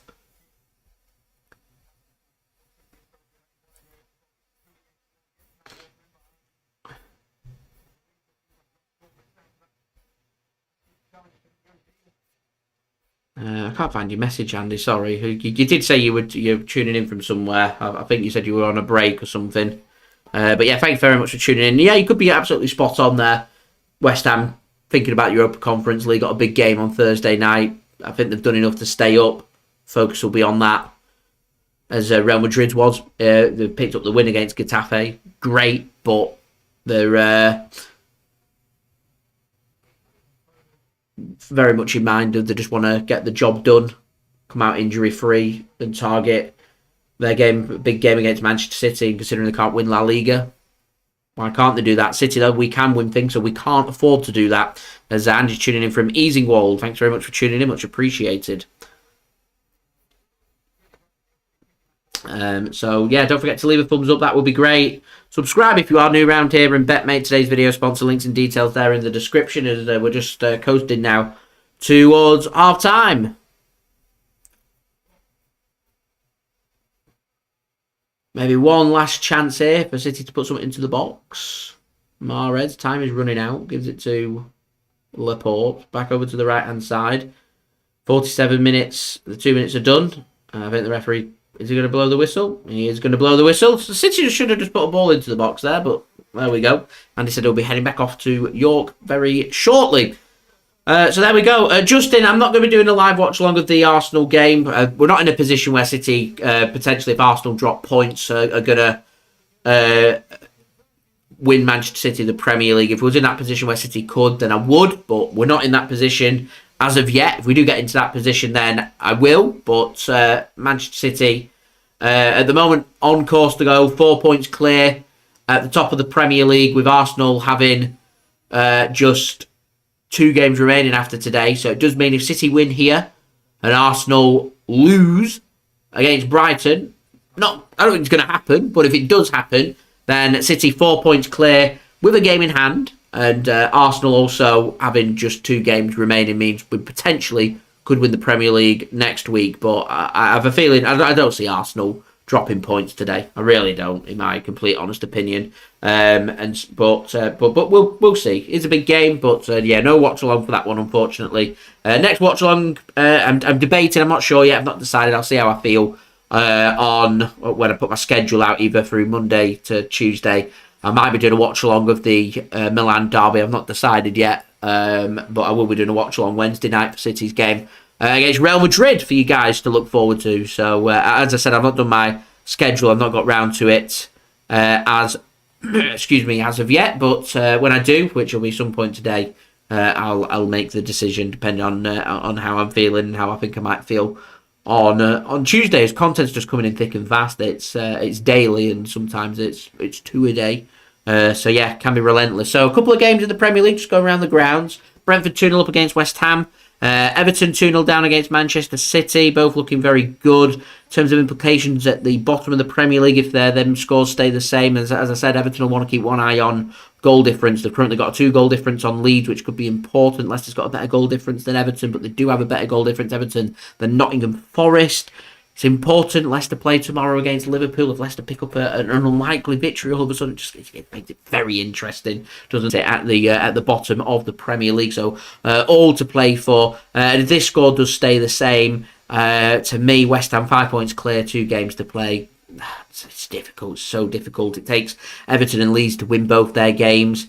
And even that might not be enough, you know. Leicester, if they lose tomorrow, I think that's West Ham safe. For me, top of the Premier League, City set to go 4 points clear if things stay the same of Arsenal, both having 3 games to play. Arsenal playing later on today against Brighton at home. Brighton wanted European football, though, next season. They've got lots of games, Brighton. They've currently played 33 games. Still got 5 games remaining, 4 after today. They've got games in hand against Newcastle and Manchester City coming up over the next couple of midweek. So games coming in thick and fast in the Premier League for Brighton as well. And maybe they're just flat out exhausted. We'll have to wait and see. In the Championship, playoff semi-final first leg match took place in Coventry today. Coventry City 0, Middlesbrough 0. They will do battle again in midweek for a place at Wembley for the playoff final to potentially reach the Premier League, so all to play for there.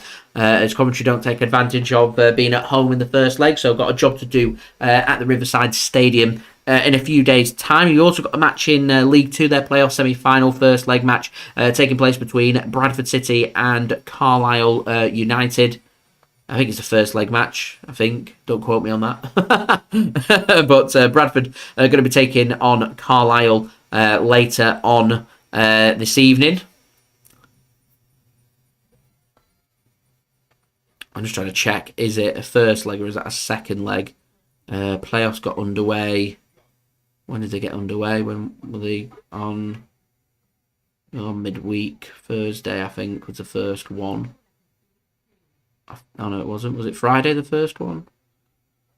Yeah, it was Peterborough that got us underway. Yeah, so it is a first leg match, that one, between Bradford City and Carlisle United. Games in Scotland in the Women's Scottish Premier League. Latest scores: 84th minute, Motherwell 1, Spartans 3, Hibernian 0, Celtic 2. You've also got games taking place at 3 p.m. BST.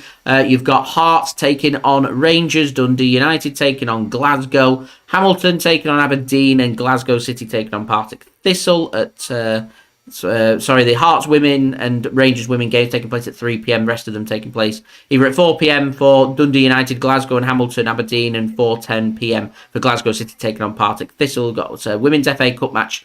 The FA Cup final is taking place at Wembley Stadium. 23 minutes in, Chelsea 0, Manchester United 0. Also got games in Spain. Full-time score: Celta Vigo 1, Valencia 2. You've also got Elche taking on Atletico Madrid. 3:15 p.m. BST. Real Valladolid taking on Sevilla at 5:30 p.m. BST, and you've got Espanyol taking on Barcelona, a little derby there, taking place at 8 p.m. BST. You've also got games in the Bundesliga, very tight at the top. One result separating Bayern Munich and Borussia Dortmund with a couple of games to play after both teams went on to win yesterday comfortably as well, as the race for the Bundesliga title hots up. Currently 23 minutes in Germany, Stuttgart 0, Bayer Leverkusen 0. At 4:30 p.m. BST, you've also got Leipzig taking on Werder Bremen. In Serie A, you've got Verona 0, Torino 1's a full-time score. Some half-time scores: Fiorentina 1, Udinese 0, and Monza 1, Napoli 0. I don't think Napoli care anymore. won Serie A. We're not really forced. Got nothing else left to play for. Currently losing at home. Away from home against Monza by 1-0. Got a game taking place at 5 p.m. Bologna taking on Roma, and 7:45 p.m. BST got Juventus taking on Cremont. In Ligue 1 in France, Clermont 2, Lyon 1, full-time score. Some half-time scores: Brest 0, Ozo 0, Montpellier 0, Lorient 0, and Rennes 1, Troyes 0 at half-time. Troyes again losing, part of the City football group, and I think they're going to be going down, currently 10 points behind, so that's not good. 3:30 p.m. BST kickoff time. You got Toulouse taking on Nantes. Got Monaco taking on Lille, and you got Marseille taking on Angers as well in Ligue 1. In the Netherlands, it's finished Vitesse Arnhem 2, Cambuur 0. You got Groningen against Ajax, has been abandoned due to crowd trouble after, I think that was at half time. That's I don't know what's happened there. I'm going to try and find out at half time. Feyenoord taking on Go Ahead Eagles at 3:45 p.m. BST. Got AZ Alkmaar taking on FC Emmen at 7 p.m. and you got PSV Eindhoven taking on Fortuna Sittard. In the National League North playoff final, Brackley Town taking on Kidderminster Harriers at 3:30 p.m. BST. As mentioned before, Oxford City have taken on St Albans. They've been promoted to the National League. Oxford City after winning by 4-0, 4-0 up at half-time against St Albans, and the game does finish 4-0. And we've also had any more games? Yeah, we've got some games in Portugal. Finally, Rio Ave taking on Vitória Guimarães at 3:30 p.m. BST. Sporting Braga taking on Santa Clara, and FC Porto taking on Casa Pia AC. Here's the games in Portugal across Europe for today. Very quickly, some statistics for this game with City being 2-0 up. It's a game of very few chances. 26% possession for Everton, 2 shots, none on target. City was 74%, 6 shots, 3 on target. All them coming in the second half of the first half. Puts Man City in a very good position with 350 passes and a couple of goals. 37 minutes for Ilkay Gundogan with a lovely flick into the back of the net. And then Ilkay Gundogan putting in a good ball, getting an assist with Erling Haaland nodding home for Manchester City. 120 passes for Everton and needing to try and get an early goal in the second half and see what that brings for them. But Man City in firm control at this moment in time. 1 clear-cut chance created apiece for Everton and for Manchester City. 3 corners for Everton, 5 for Manchester City, 1 offside for Everton, none for Manchester City. In defensive stats, no block shots for Everton, 1 for Manchester City, 7 tackles, 1 for Everton, and 1 for Manchester City. Aerial duels 5 apiece, so defensive stats there being dominated by Everton. In terms of saves, 1 save for Pickford to make. He's had to pick the ball out of his net twice. Ederson, no saves to make and not had too much to do. And finally, in terms of discipline, no fouls committed. 4 fouls, 1 for Everton, 3 for Manchester City. No yellow cards and no red cards. So at the moment, very much job done. I'd be pushing for City, try and get that 3rd goal ASAP in that second half and start making them subs thinking about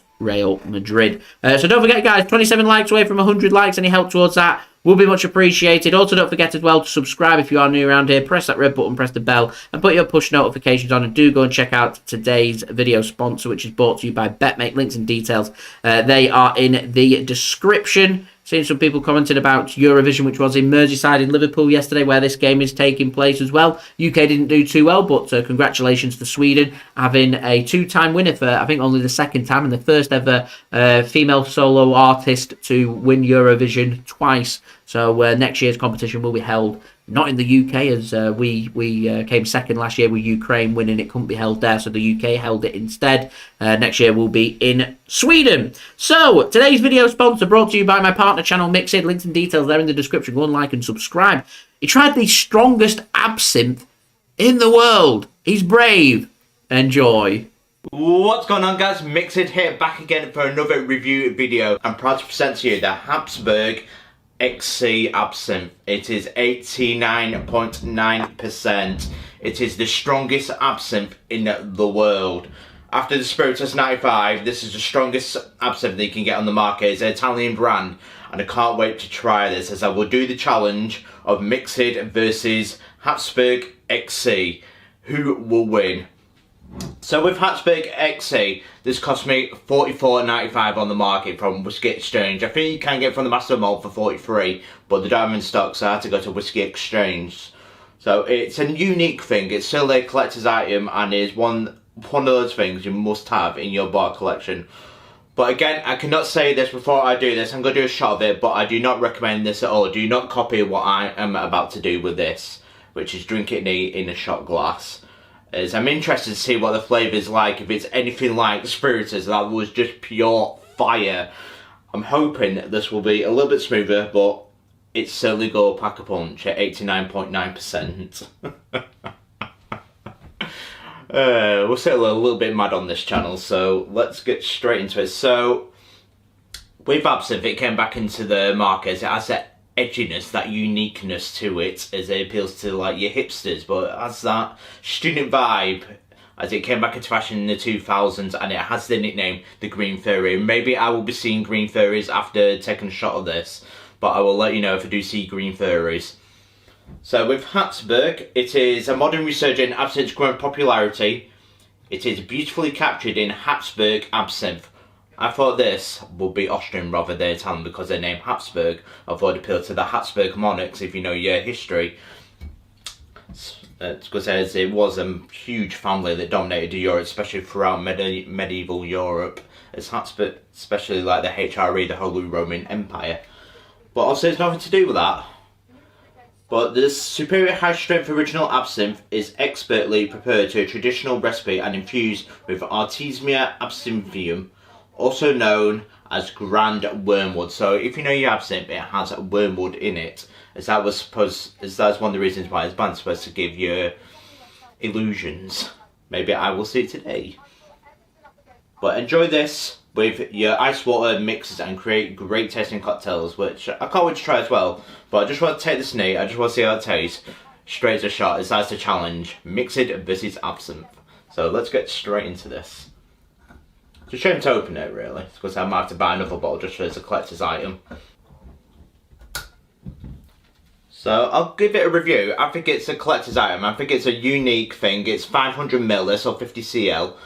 I think it's a review, so I'll do the design now. So design the bottle before I take this is, I think it's nice and quirky. It's nice and streamlined. It's nice and slim.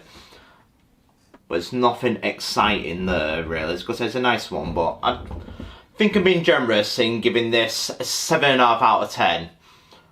Price is a little bit on the pricey side, but you pay for what you get. It's a unique one. I'm going to give that a solid 8 out of 10, especially when you're going for premium products. And now, the most important thing is, how does it taste? Let's score this bad boy.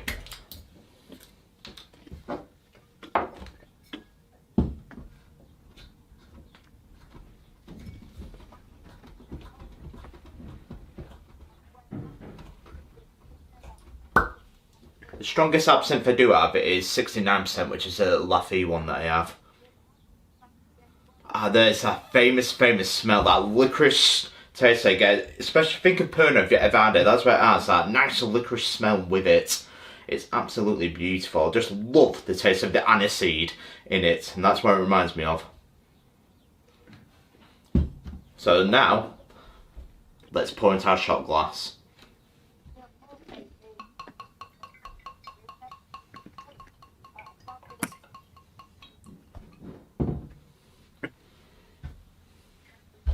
Again, I can't say this enough, drink responsibly. Why do we do it on this channel? So once again, I found myself drinking a spirit that's near enough 90%. Not as bad as the Spiritus. But hopefully this will have the flavour of the absinthe. As this is going to taste like pure fire again, I think. But here it is. Habsburg XC Absinthe. Cheers.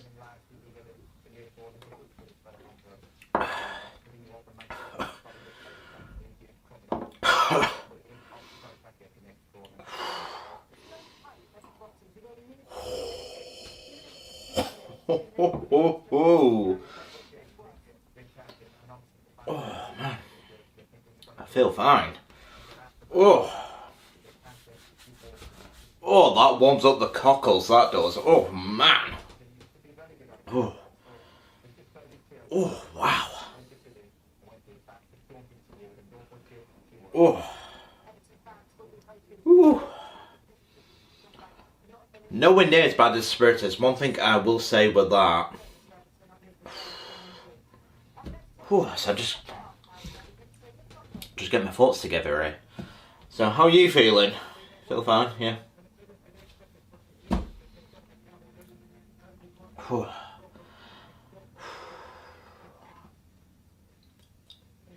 So I'm literally not seeing green furries, but that certainly packs a punch. You certainly know when you had it, and I do not recommend you do it. You certainly taste that extreme strength, that just like pure fire. But it has taste, a unique taste of the absinthe, with the absinthe and the smoothness with it. That's what surprised me. It's quite smooth, even at 89.9%, it still has taste with it. It's not horrible, but that as a mixer, that'd be absolutely beautiful. I can only recommend the Habsburg, especially with the lesser strengths, the 72% and the 53.3, trying those varieties. But that in the mixer is absolutely beautiful. And if you're an absinthe lover, I recommend this. This will certainly appeal to you, as that is definitely a collector's item. That is fantastic. I think as a high spirit, as I can't recommend that. The taste, I'd give it a solid 8.5 out of 10. Because it's quite nice and surprising me, but do not let it fool you. I'm not gonna go in for a second shot of that. That is off the table. I can confirm that right now. I'm not on the second shot. It's too dangerous. And I recommend you don't even do a shot of it. It's 89.9. But I'm not going to recommend it on this channel, as drink responsibly. Don't copy what I've just done, as that's my fault. It's 8.5 is the taste, 7.5 for the design, and 8 out of 10 for the price. So that rounds it up to 7.5. So 8.5. So 16 and 8, 24. So 8 out of 10 for the Habsburg XC. Just for the uniqueness of it. You can make some beautiful cocktails with this. I can't wait to try it. Imagine making a death in the afternoon with this. You'll literally be on the floor. Oh man, that'd be absolutely, it's Ernest Hemingway. That is one powerful cocktail, and imagine it with this as well. Not just any old absinthe, it's the 89.9 absinthe, the Habsburg XC. But don't forget to like and subscribe to Mix It for more cocktail videos like this. Do give me any recommendations, any challenges you want me to do on this challenge. Anything unique like that, do let me know. Any high spirits or anything that's weird and the wonderful, do let me know. But if you're from America, do let me know. How do you get Malort in the UK? I've been looking and trying to get it. I know it's a horrible spirit that's produced in Chicago, and I will get my hands on that and do a review video on that. Do let me know, so that's my next one I'm trying to find. But my next one will be the Nitro Surge. It's another review video that I've got planned. It's a Nitro Surge Guinness, as I've got the Nitro Surge cans as well. So I can't wait to try it and see how it tastes with Guinness. But I've been Mixed. I will see you in my next review video, guys. Stay awesome, and I will see you next time. Cheers.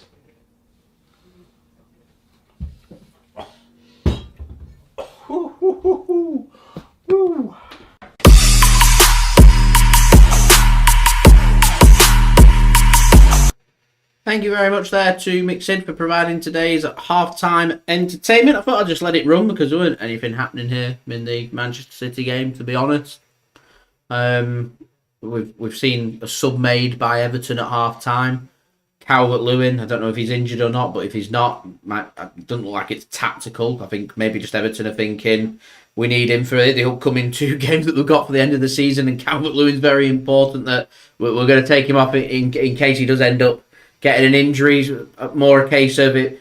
If we're in a good position and we're winning, we don't need to risk him. We'll take him off, and equally if we're losing by a couple and we don't think we're going to get much out of the game, then we'll take him off, and Neal Maupay has come on as Phil Foden comes on, and he gets a free kick here for Man City in a very dangerous area. And we do see the first yellow card of the game come out, and it is for Garner as Phil Foden's holding his knee. So hopefully it'll be good to go. Just drives forward. It's a good position this for a free kick. Slightly left to centre. 22 yards out. This is a chance for Manchester City, you know.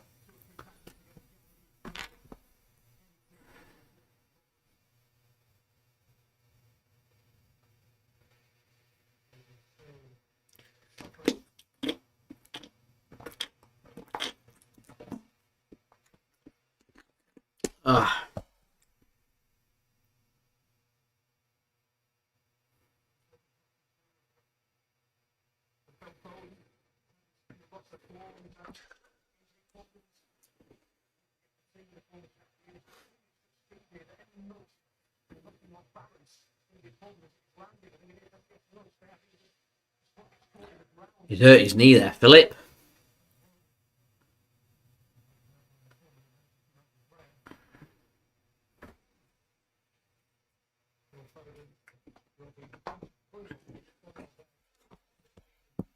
Walking up, he's up. Should be alright to continue, which is good.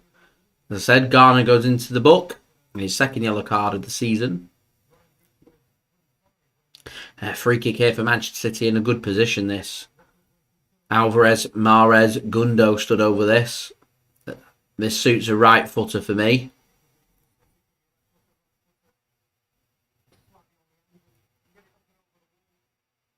Kansas to get it up and in. A good distance. This is a big opportunity for Manchester City. 5 minutes into the second half and a perfect time to make this 3-0.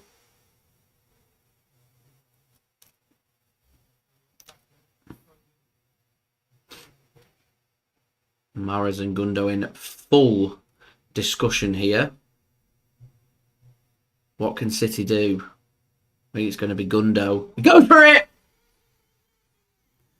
And Ilkay Gundogan makes it 3. Manchester City on course for 3 points to celebrate in front of the fans at Goodison Park. And all pressure now going across to Arsenal at home against Brighton. Won't be easy, but Manchester City get that killer third goal, wraps up the 3 points. And I think City now just need to start thinking about Real Madrid, and I'd be getting 1 or 2 of them important players. Gundo, Haaland, bring them off, change it up, see where we go from there. Ilkay Gundogan having a brilliant game here for Manchester City. Pickford, no chance. I don't know whether it's Everton's got that wall wrong. I'm not sure. But Ilkay Gundogan with his 4th goal in his last 2 Premier League appearances, lifetime contract. Why are we not offering him longer than a 12-month deal? What are we doing? What are we doing? That's just what Manchester City wanted, just what was needed. I'm sure that's what Pep Guardiola will have asked for. And I'd be having them substitutes now warming up, and I'd be getting Gundo and I'd be getting Haaland off that pitch. Jordan Pickford pressed into a mistake. Mahrez into Haaland. Here's Rodri. And Rodri's another player I'd be thinking about taking off as well. Start getting some of these players rested. We've got 5 subs to go at here, Pep. Start thinking about Real Madrid. We're now 23 likes away from 100 likes. Only help towards that would be much appreciated. Subscribe as well if you're new around here. Press that red button, press the bell and put your push notifications on. And do go and check out today's video sponsor, which is brought to you by BetMate. Links and details are in the description. And also in the live chat, here is Rodri now. Bursts forward, plays the pass. Alvarez behind Haaland. He's trying to flick it towards Gundo. He's on another hat-trick. If we get a penalty, is Haaland going to give it to Silky Ilkay to grab his hat-trick? I don't know. Here's Mahrez. Sells Mason Holgate. He gets back and concedes another free kick for Manchester City. Everton just at 6s and 7s. Heads are dropping. Goal difference key here now for them. Concede another, 2 goals here. All of a sudden, that goal difference that Everton had in their favour before the game drops out the window.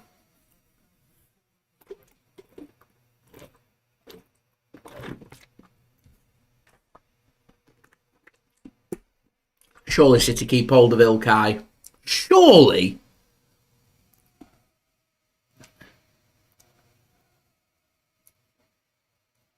So free kick here. This time, it's still 22 yards out, but it's right on the edge of the penalty area on the right hand side. It's not slightly to the centre. It's right on the edge of the corner of the penalty area. So this is, I wonder if this maybe is better to cross this ball in.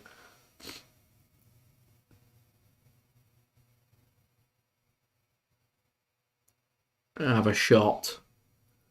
Gundo stood over it. He's just scored one. Mahrez has stood over it. I mean, if you are going to have a shot, it'd probably suit the left foot of this. If we're going to whip a ball in, it'd suit the right footer. I think they're going to let Mahrez take it. They do. Deflection! And just about cleared by Everton.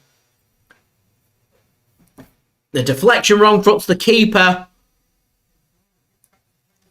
And they get it clear. That could easily have been 4. Corner here for City. Man with a brace. Gundo comes over to take.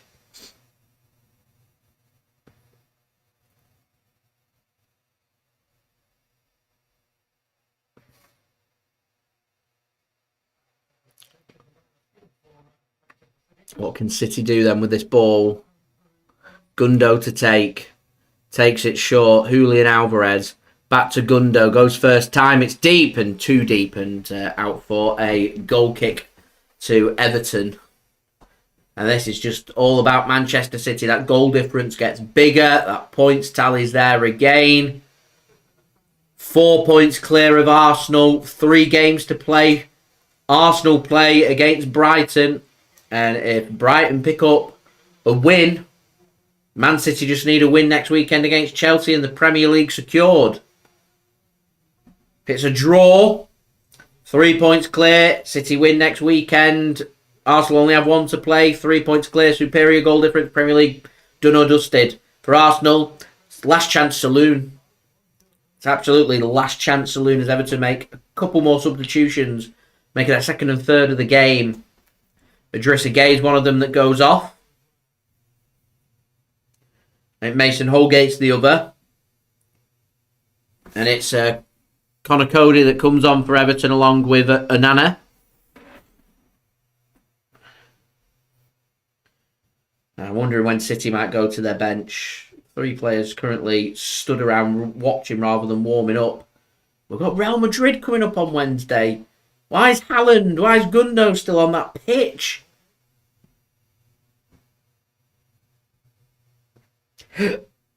Excuse me. Ball comes forward from Everton. Excuse me. Here's Nathan Patterson. Ball comes in. Not the best. And Kyle Walker takes on his man. Centralises himself. Finds the pass. Good stuff this from Manchester City. And pass just behind Kyle Walker. City nearly worked their way out of trouble. But here's Everton now into a good position themselves. Doucouré not going to pull the trigger. He's going to work it backwards. And Everton can have a little bit more of the ball and see what they can do with that.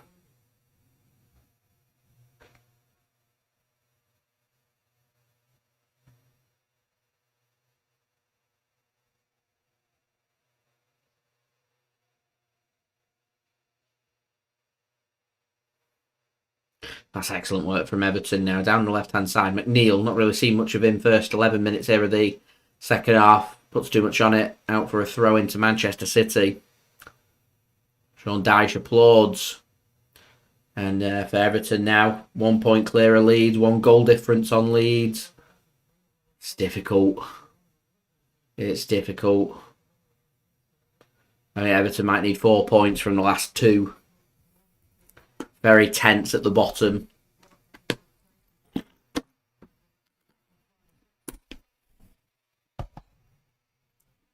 Here's Iwobi.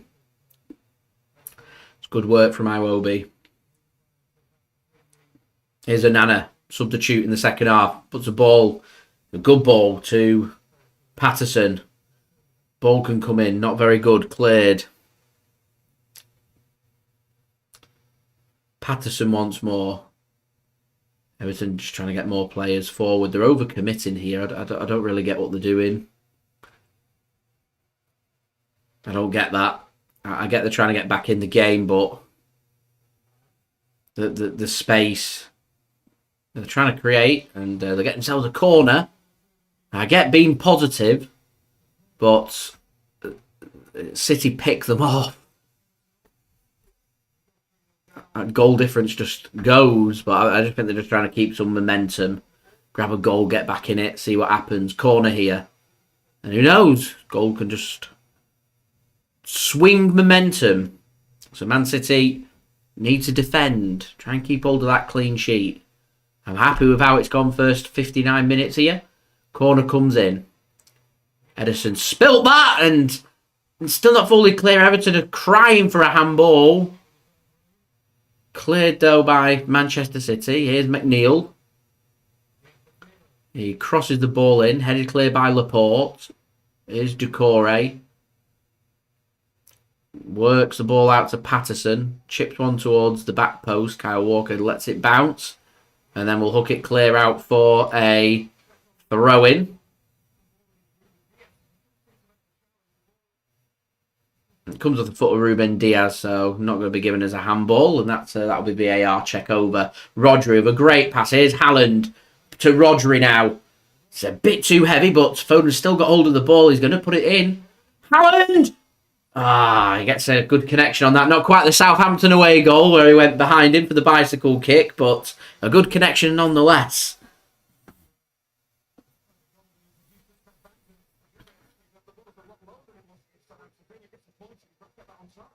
No, it went out of play. Referee linesman says no, and that'll be a throw-in to Everton instead. That's a cracking ball in from Phil Foden. Yeah, no handball against Ruben Dias. It does hit his arm, but it comes off the foot of Ruben Dias, and when it comes off another body part and then onto the arm, they're not gonna give that handball. Here's Connor Cody. Tarkowski's gone in at left back then since Tyrone Mings has come off. As Iwobi puts a pass in towards Neal Maupay. Cross comes in from Everton. Dealt with well at the back post by Manchester City. Nathan Patterson will work this back to Yerry Mina, Colombian international. That's a poor pass. From Everton and from Julian Alvarez for Manchester City as well, and Everton can come forward once more and the ball comes in. It's low from Nathan Patterson and cleared from Aymeric Laporte. Laporte's had a good game and Foden's had a good game here. I've been impressed with both of them. And Mahrez has made things happen. To the players that have been called upon to come in for Manchester City today have done a good job as far as I'm concerned. Here's Alex Iwobi. Work to James Tarkowski. Floats a ball to the right-hand side. Akanji can get a little flick on that with his head, and that will go out for a throw-in. Everton just growing back into this game since conceding that third. Seeing more of the ball, making things happen.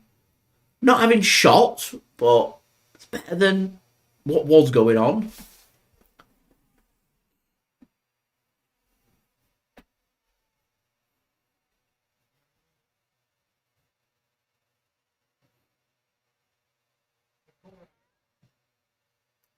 That's a good ball across from Everton, and good pressing, and Doucouré isn't going to get there, but City can bring it away, and that'll be a free kick from Doucouré on Akanji.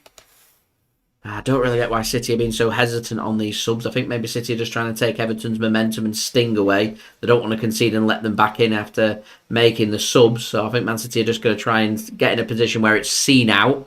Learning a lesson maybe from the game against Leicester. Sub 2 says he wants Haaland off, Rodri off. I think I'd like to see Gundo off as well. Likes of Palmer and Kalvin Phillips on. Start preserving some of these legs for Real Madrid is what I would be doing. I think City's just all about trying to get as many wins as possible and then see where they go. I don't see Man City doing any rotation against Real Madrid, obviously, and I don't think we're going to do any rotation against Chelsea either. I think City will just try and see what position we're in. Because it might be a case where City win, obviously if City go on to win this, we win our next 2 games, all of a sudden Man City just, that's what we need for the Premier League, and then we can do a full rotation for our last match of the season against Brentford, and players can have a full rest ahead of FA Cup final and maybe a Champions League final. So there's not too many games to go. That Real Madrid game is going to be relentless. If we can win that, that'd be brilliant. If we could do that in 90 minutes, that'd be even better. But at some point here, surely in the next 7 minutes, City will start thinking about Real Madrid, you would think. I think City are just waiting for the momentum to turn away from Everton.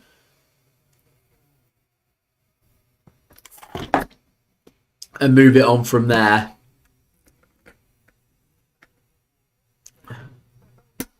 And John, I don't see City rotating until they're in a position that the Premier League's wrapped up. Then they will.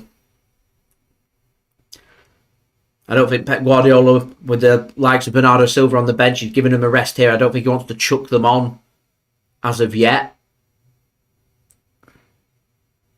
I think there's a little bit of a trust issue there with a couple of players as to why they're not getting chucked on and trusted, because, as Sub 2 says, Rodri's the player that's played the most minutes for Man City and probably the player in most need of a rest. Kalvin Phillips is the player that competes with him in that position, and yet Kalvin Phillips doesn't get a look in because I don't think Pep Guardiola trusts him. He doesn't trust Kalvin Phillips to come in and see out these 26 minutes. And that speaks volume to me, really does. McNeil has a shot. And the wicked spin on the ball takes that out for a corner rather than a throw-in for Everton here. And as I said, City just need to see this game out.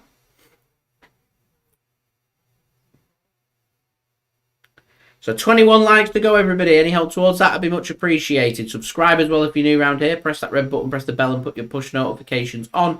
And do go and check out BetMate, today's video sponsor. Links and details there in the description and also in the live chat. As Mixid says, the contract situation with Ilkay Gundogan reminds him a lot of the situation with Daniel Johnson at his club Preston. Any update on that? And as Ederson gets a fist onto the ball from the corner. And he wanted a free kick, not given, and it's out for a corner on the other side. Cross comes in, header onto the crossbar. I think Ederson's got a touch onto that. Man City wanted to be out for a goal kick. It's a big header one. It's onto the crossbar. There's no save there from Ederson. It's I think it's Tarkowski. I mean, Ederson had that one covered, but onto the crossbar. Referee's given a corner, so more defending. That was a good ball in. It's another good ball in, and it's headed down and over the top of the crossbar. Man City can weather that storm and keep their clean sheet intact, and Everton not back into the game as Ruben Dias not happy.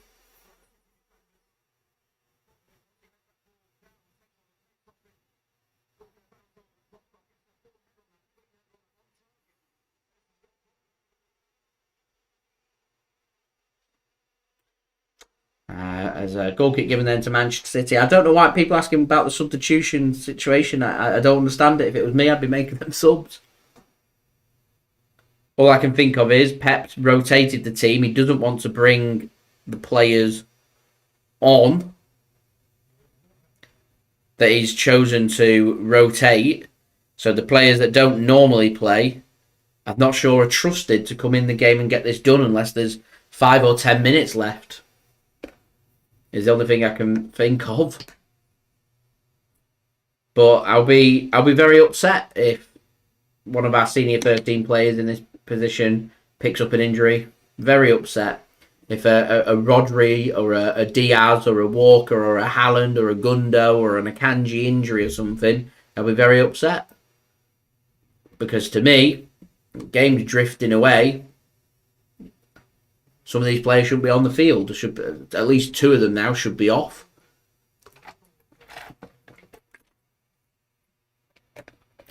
We're now 20 likes, ladies and gentlemen, away from 100 likes. Any help towards that would be much appreciated. Subscribe as well if you're new around here. Press that red button, press the bell and put your push notifications on.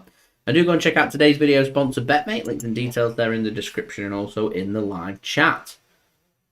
Here's Akanji to Foden.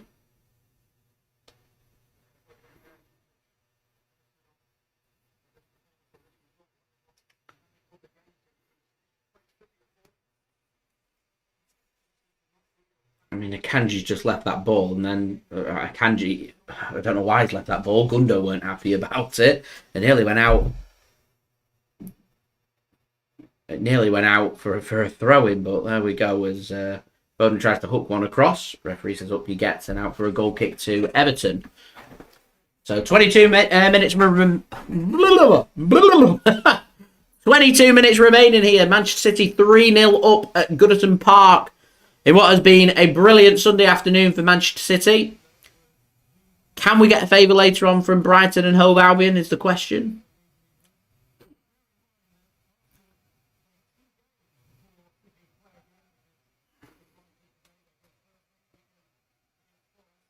That is an interesting point that's getting made from the commentator.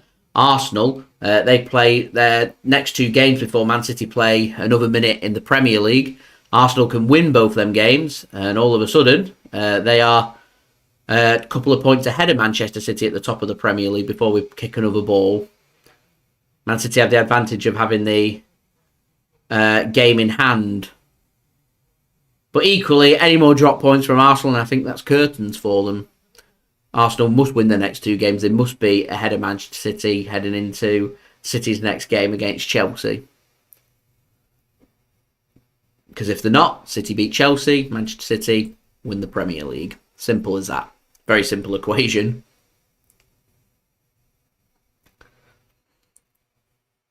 Four points clear, 9 to play for.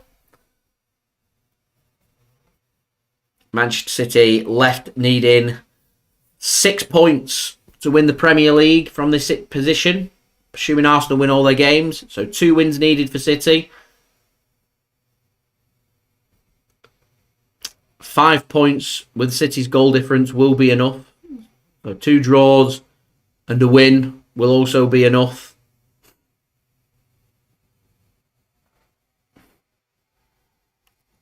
And that goes out for a throw-in to Manchester City. Everton unhappy about that.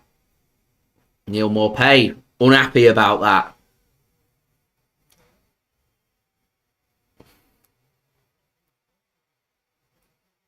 Now less than 20 minutes remaining. Why are these players still on the pitch? Here's Rodri. 19 minutes remaining. Clock ticking. Kyle Walker to Ruben Dias.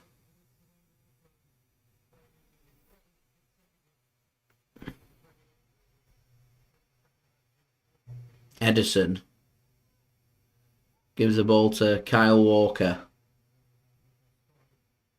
It's a good ball across. And here's Laporte to Akanji. Gundo gives it to Ruben Dias. It's been a good performance this from City. Just got a job to do now. I think the most important thing is making it through the end of this game injury-free. Ahead of a massive game Wednesday night against Real Madrid. I mean, Ilkay Gundogan. I mean, Everton have had a spirited, good second half. More intent, forced the issue. Maybe unlucky not to grab a goal. Manchester City just too strong for me. Too good. And Everton now have a lot to ponder about. That victory over Brighton last week just seems a little bit further away. And it's very much a 2-game season now for them to secure their status in the Premier League. And Manuel Akanji now comes forward for Manchester City. Foden back into Akanji. He can get the ball across. It's not a very good one. It's deep. And out for a throw-in to Everton. 20 likes then, ladies and gentlemen. Any help towards that would be much appreciated. Subscribe as well if you're new around here. Press that red button, press the bell, and put your push notifications on. Do go and check out today's video sponsor, BetMate. Links and details there in the description. And also in the live chat.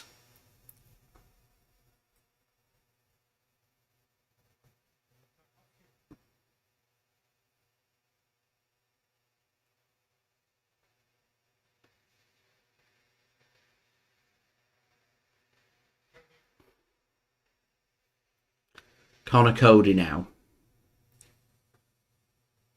Why are we not making any subs?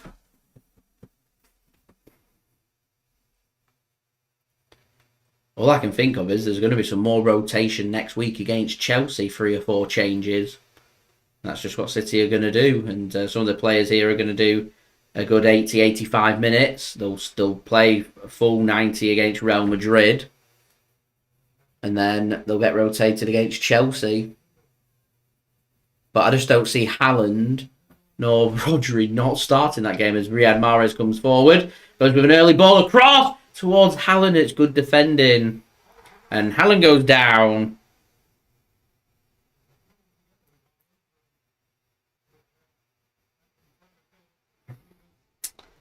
John, I got to visit Main Road. I got my first ever City shirt from the club store there.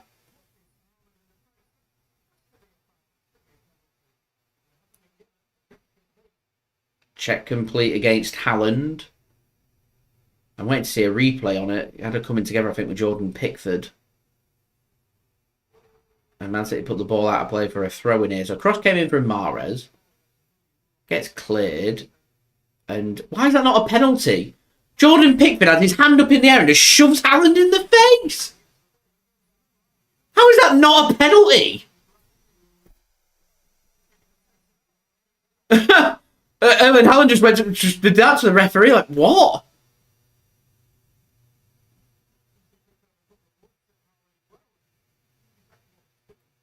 How can that not be a penalty?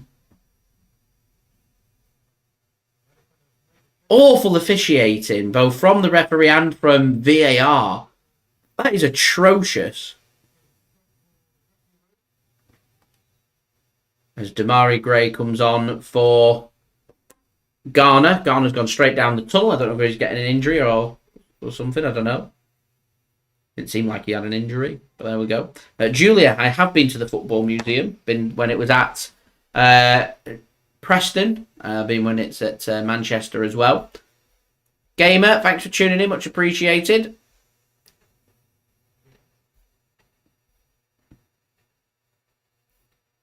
So don't forget, leave a thumbs up. 20 likes to go to 100 likes. Any help towards that would be much appreciated. Subscribe as well if you're new around here. Press that red button, press the bell and put your push notifications on. And also don't forget as well to go and check out today's video sponsor, BetMate. Links and details there in the description. And also in the live chat. I can't believe Haaland's not got a penalty for that before. It's a joke. Absolute joke. It's a stone wall. It's a simple, straightforward penalty to give for me. But there we go. Officiating. Bad. As we're now 19 away from 100 likes.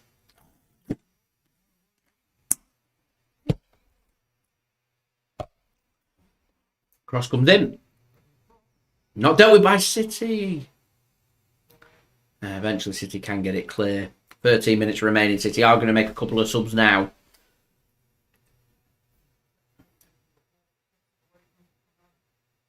Jack Grealish, Bernardo Silva are going to come on for Manchester City.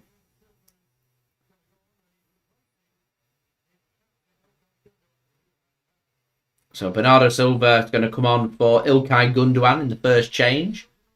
Captain's armband's going to go to Kyle Walker.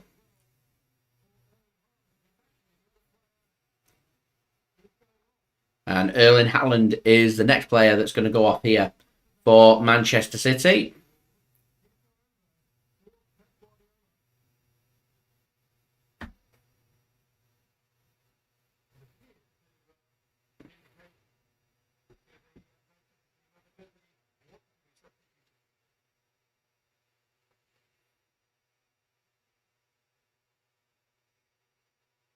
I think Haaland's gone across to Pep Guardiola and said, I want to come off now. No, he's injured.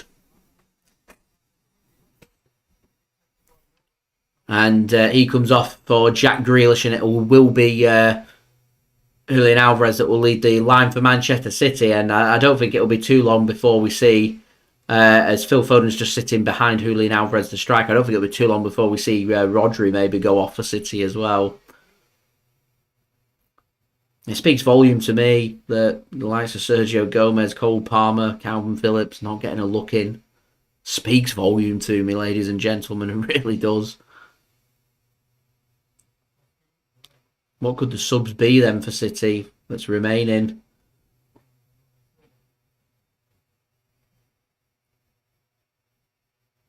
Maybe Ruben Dias come off? Or Akanji? Maybe both? And get Rico Lewis and John Stones on. I'd be utilising them 5 subs, I really would. Pep Guardiola.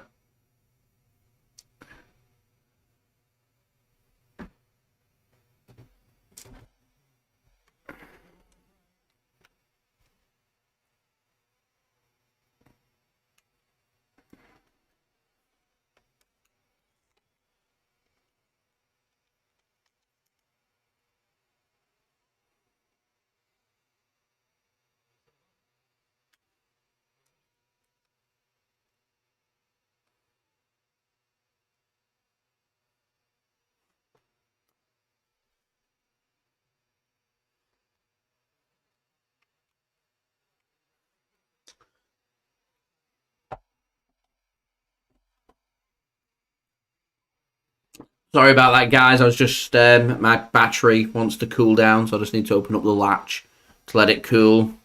So I just knocked the picture off. I can still see it, everything. Just knocked it off quickly. Just allow the latch to open, so it'll let a bit of air into there, so it doesn't overheat. Hopefully, fingers crossed. Is all that's going there. Everything else should be good to go, and should be good to go for the final 10 minutes or so. For some strange reason, they don't build the cameras when the latch is open with the tripods that the latches, when you open them up where the battery is, they flip out and they only go to a 90-degree angle rather than 180. I've not discovered one anyway. You think they'd do an option where you're able to take if you put them on a tripod like I have, that you're able to take the latch off or rotate it 180 degrees and tuck it under, so I can put the tripod on and have the battery exposed, so it can let so it can let air into it, so the batteries don't overheat, because otherwise it just does what it just did then. A minor flaw. I mean, I wouldn't have a problem if there were cheaper cameras, but the camera that I'm using wasn't cheap. Cameras aren't cheap. So it is what it is. Right, guys, let's have a big push then. Final 10 minutes. Let's get them 100 likes. City are 3-0 up. We're going 4 points clear at the top of the Premier League again. What's not to like about that? Leave a thumbs up. Let's get to 100 likes, everybody. Let's make it another 100 liked live stream. So any help towards that would be absolutely fabulous. As Ruben Dias picks the ball up. I don't see any of City's subs warming up. Just, yeah. I'm baffled. I'm baffled. I'm baffled. Anyway, there we go. Here is a throw-in for Manchester City then. Sean Dyche unhappy about that, as we're now 16 likes to go. Let's get them likes up, everybody. 16 to go.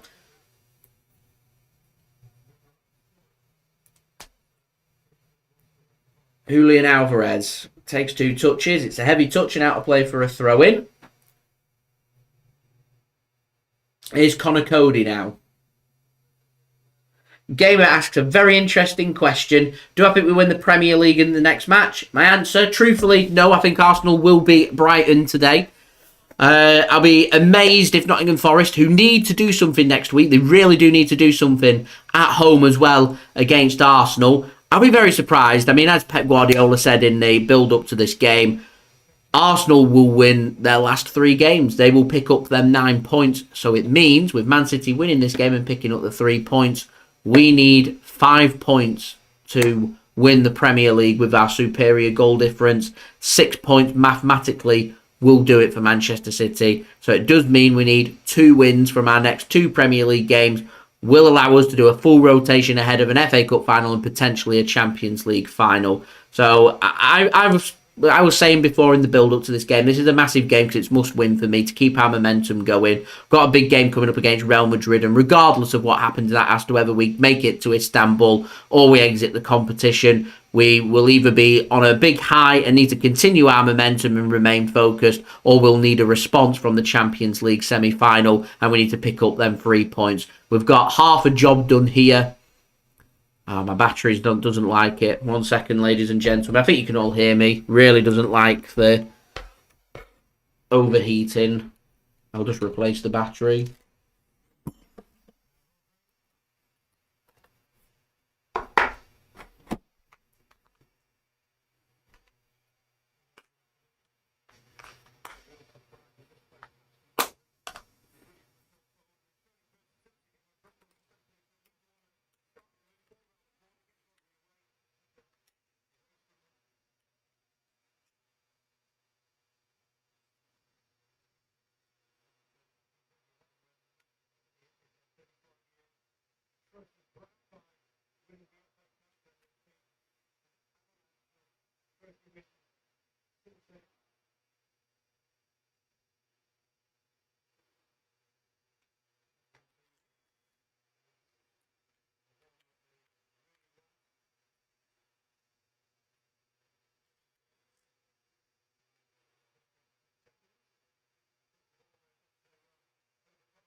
There we go. Should be good to go. Battery replaced. It is not that hot, to be honest.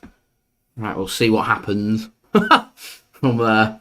As we're now 5 minutes away from going into the 90th minute and seeing how long it's going to be added on. Man City are going to make another sub. I think it's going to be Rodri. It's Kalvin Phillips that is going to be coming on. We are still 16 likes away from 100 likes, so any help towards that would be much appreciated, as Everton have themselves a corner here. Nathan Patterson's going to take this one short. Gives it to Demarai Gray. Up against Jack Grealish on this left-hand side. He can't get the ball across. Good defending that from Jack Grealish. Gives it to Nathan Patterson now. He will go with his left foot. Ball across. It's deep. Headed up by Tarkowski. And out by Manchester City. Only as far as Tarkowski once more. As we're now 15 likes away. That's good work this from Everton. They're looking to try and spoil Man City's clean sheet. Dwight McNeil gets a ball across. Past Kyle Walker. Defended at the near post by City. Doucouré nips the ball off Riyad Mahrez. Can't get it through his legs. And Manchester City can get that ball clear. Iwobi it is that will pick this one up. 15 likes to go, everybody. Anana now for Everton.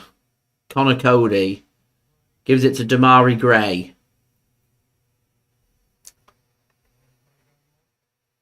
Iwobi. Cross comes in from Everton. It's deep. Too deep. Beyond everybody. And Akanji can come away with the ball here for Manchester City. Jack Grealish now. He's just tripped up and that'll be a yellow card for Doucouré, you would think. No? Referee not giving him a yellow card. Referee's not had the best of games. That was a yellow card for me, and that obvious penalty on Haaland. Yeah, it doesn't matter. It's not going to have any effect here on Manchester City. 14 likes to go then, everybody. Let's get them likes up. 14 to go. Any help towards that would be much appreciated. City are going to get that sub in, and Kalvin Phillips is going to come on, and Rodri is the player that is going to come off. He gets that 3 minutes of rest here for Manchester City, and Rodri makes way for Kalvin Phillips.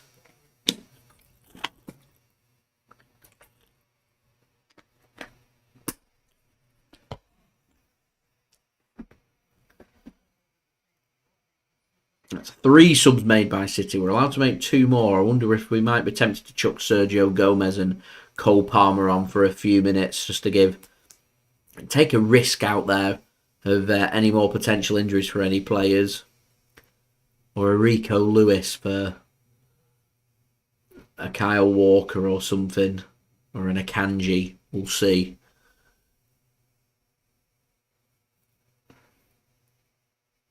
$13 likes to go then, ladies and gentlemen. Let's get them likes up. 2 minutes to go to 90 minutes. We're 13 away. Can we get into the nervous 90s ASAP? If you're watching this and you haven't already, please do leave a thumbs up. Let's make it another 100 liked live stream. City winning 3-0, going 4 points clear at the top of the table. What's not to like? As Ilkay Gundogan is given Manchester City's player of the match from Sky Sports. And JSGC is going to match them there and say that my man of the match is going to Ilkay Gundogan. Bags of brace for Manchester City. Hesitant at some points in the first half of making them shots. Choosing to take the pass instead. Starts taking them shots, putting them in the back of the net. And massively the difference here, in my opinion. As we're now just 11 likes away. Let's get them likes up. 11 to go to 100 likes. So any help towards that would be great as Kyle Walker picks the ball up in the 89th minute now. Here's Phil Foden driving Manchester City forward. Gives the ball to Riyad Mahrez as Goodison Park starting to empty now. Everton realising they've got 2 big games coming up to try and keep Premier League survival status afloat. City preparing their 4th change of the game. I don't understand why I just chuck a 5th on. Rest some legs for somebody. Is Kalvin Phillips. Sergio Gomez, Rico Lewis, bring both of them on. Neither of them are going to be starting against Real Madrid. As Ruben Dias picks this ball up now, gives it to Kyle Walker. It's good work this from Manchester City. Here is Kyle Walker once more. Gives it to Ruben Dias, and City can build from the back as we're going to enter into... I shouldn't imagine it'll be too long left. 4 minutes. Why? 4 minutes. Doesn't need to be 4 minutes, but there we go. 4 minutes to be added on. Would I want Ilkay to sign a new contract? Of course I would. I would love a new contract for Ilkay Gundogan. Lifetime contract for Ilkay Gundogan. Not happened as of yet. A free kick given against Manchester City. Everton get themselves a free kick inside their own half, midway inside, and that will allow Man City to make their 4th change. Sergio Gomez is the player that's going to come on. He's going to come on for Ruben Dias. So a little bit more rest there for Ruben Dias, and Sergio Gomez is going to come on. Will we get 1 more change? We've got 4 changes made from City. We don't often make 5. Pep Guardiola was one of the biggest managers campaigning to have extra subs, then doesn't use them. As we're through the first of 4 minutes. 11 likes to go then, everybody. Any help towards that would be great. 11 to go. Not far away.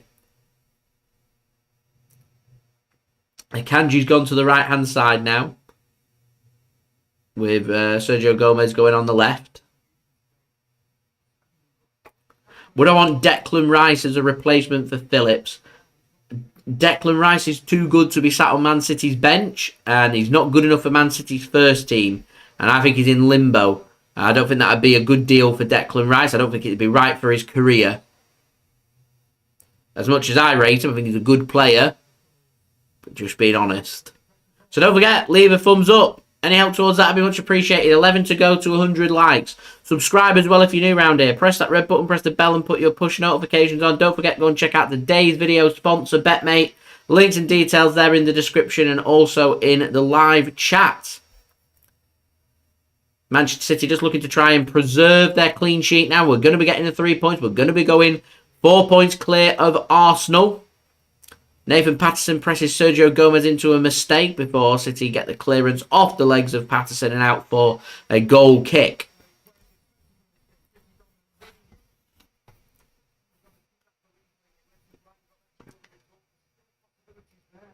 As I said in my preview, Man City are in a situation here where if Everton do end up getting relegated, this might be our last ever game at Goodison Park. As Everton are set to move to their new ground, I think either in 2024 or 2025. Everton get relegated, then we're not going to see Everton again until 2024 in August. And if they do move at some point during the 24-25 season, with how the schedule might play out, we might not be playing them again at Goodison Park, and that is if Everton do get promoted. So yeah, bit of history potentially. But that's only if Everton do get relegated. We'll see. And it's going to be cleared this by James Tarkowski.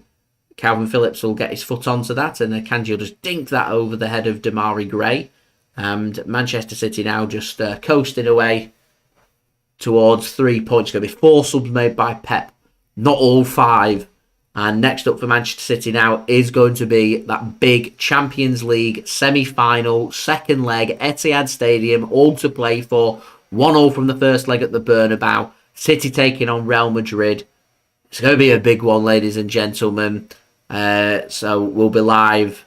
Not sure if I'll go live 7 PM or 7:30. We'll see. And I've not decided yet on whether I'll be live for the Milan derby. But I will have a match review up after this game within the hour for you guys to enjoy. That'll be up before 5 PM BST. As the full-time whistle does go here at Goodison Park, and it's a comprehensive 3-0 victory for Manchester City. It sends City 4 points clear at the top of the Premier League, with Manchester City having 3 games left to play. And if we get a favour off Brighton, Manchester City could be in a position, as Erling Haaland's gone running over to the referee to go and calm down Jack Grealish, I think. I don't know what's going on there. As the full-time whistle does go. As we're now just 9 likes away from 100 likes into the nervous 90, so any help towards that would be much appreciated. Seamus, thanks for tuning in. I'll see you on Wednesday for Manchester City's game against Real Madrid. Pep Guardiola has some words to exchange with Yerry Mina, gives a hug to James Tarkowski. I'm not sure, there's a bit of aggravation going on here between Manchester City and Everton. I don't know what's been said and what's been done. Something's upset somebody. I'm not sure. What's important here is City are 4 points clear, and if we do get a favour off Brighton today, then Manchester City, the next time we do a Premier League live watch-along, may be in a position to win the Premier League. It could be anticlimactic, and if Arsenal drop points in the next 2 games against Brighton and Nottingham Forest, before we next play in the Premier League, we equally could be Premier League champions. So unusual as the City players go over to celebrate making it, I think it's 11 Premier League wins in a row, 22 games unbeaten as well in all competitions running since February. The fans are appreciative of the players' efforts, and City putting themselves into a very solid position now, a foundation to try and win the Premier League. And I get a sense that with City, it's very much a case of 2 wins to go. Chelsea at home, our next and final home game of the Premier League season coming up. But before that, it gets no bigger than us facing Real Madrid in an absolutely massive game. This has been a solid performance. Clean sheet for Ederson. Gundogan, my man of the match. Pep Guardiola is very animated today, and I think he's ready. He's ready for Real Madrid. The fans are ready. And Manchester City just look good. They look confident. They look ready. And he's telling the fans, 2 more. 2 more. And we've got the job done. And Pep's got a massive smile on his face. Love that from Pep. We love that. Absolutely fantastic. Haaland's going to go and give his shirt over to one lucky fan. Congratulations to that young lad that's just got Erling Haaland's shirt there. And we'll be back then Wednesday for you guys to look forward to. Gets no bigger than Real Madrid. I'll see you guys for that. Thank you already for watching. I hope everyone's safe and well. Don't forget, leave a thumbs up. 8 likes to go to 100 likes. It'd be great if we could do it on the stream. I'm not sure we will, but I'm certain we'll do it in the post-production to make it another 100 like live stream. If we can do it live now, then that would be absolutely fantastic. But if not, we'll go and do it in the post-production. Don't forget as well to go and check out my social media links. They're in the description below and also on the yellow banner too if you want to go and follow me on my Twitter and Instagram. As we're now 7 likes away from 100 likes. Also, don't forget, email in the description on the yellow banner too if you want to hit me up for any sponsorships for any videos or any general business inquiries. Also, don't forget as well, TikTok link in the description if you do want to go and follow me on there. Also, leave your thoughts in the live chat whilst we're live for the next 1 minute or so. That would be much appreciated. Do let me know your thoughts. Julie, thanks for tuning in. John, thanks for tuning in. Earthquake, Geezer, thanks for tuning in. Geezer saying Munich, they're a better team than Madrid in my opinion. We got through unscathed against Bayern. So if City play like how we can, then Real Madrid shouldn't be a problem. And I hope that you are correct. Boy Racer says Wednesday, our biggest game ever. Argument can be made. For me, not the biggest game ever. Arguably, I think it's our biggest ever game in Europe at the Etihad. I don't think it's our biggest ever European game. I think that was the Champions League final back in 2021. But I certainly think it's our biggest ever home game. Champions League semi-final, second leg, to go and get that job done for us to reach Istanbul and a Champions League final, in my opinion. Also, don't forget as well to go and check out today's video sponsor, BetMate. Links and details, they are in the description and also in the live chat. Just heading over to BetMate and today's pot winner. I don't think JSGC is going to be winning the double-header pot. I think Brentford have beaten West Ham United in the other double-header game. They have the won by 2-0.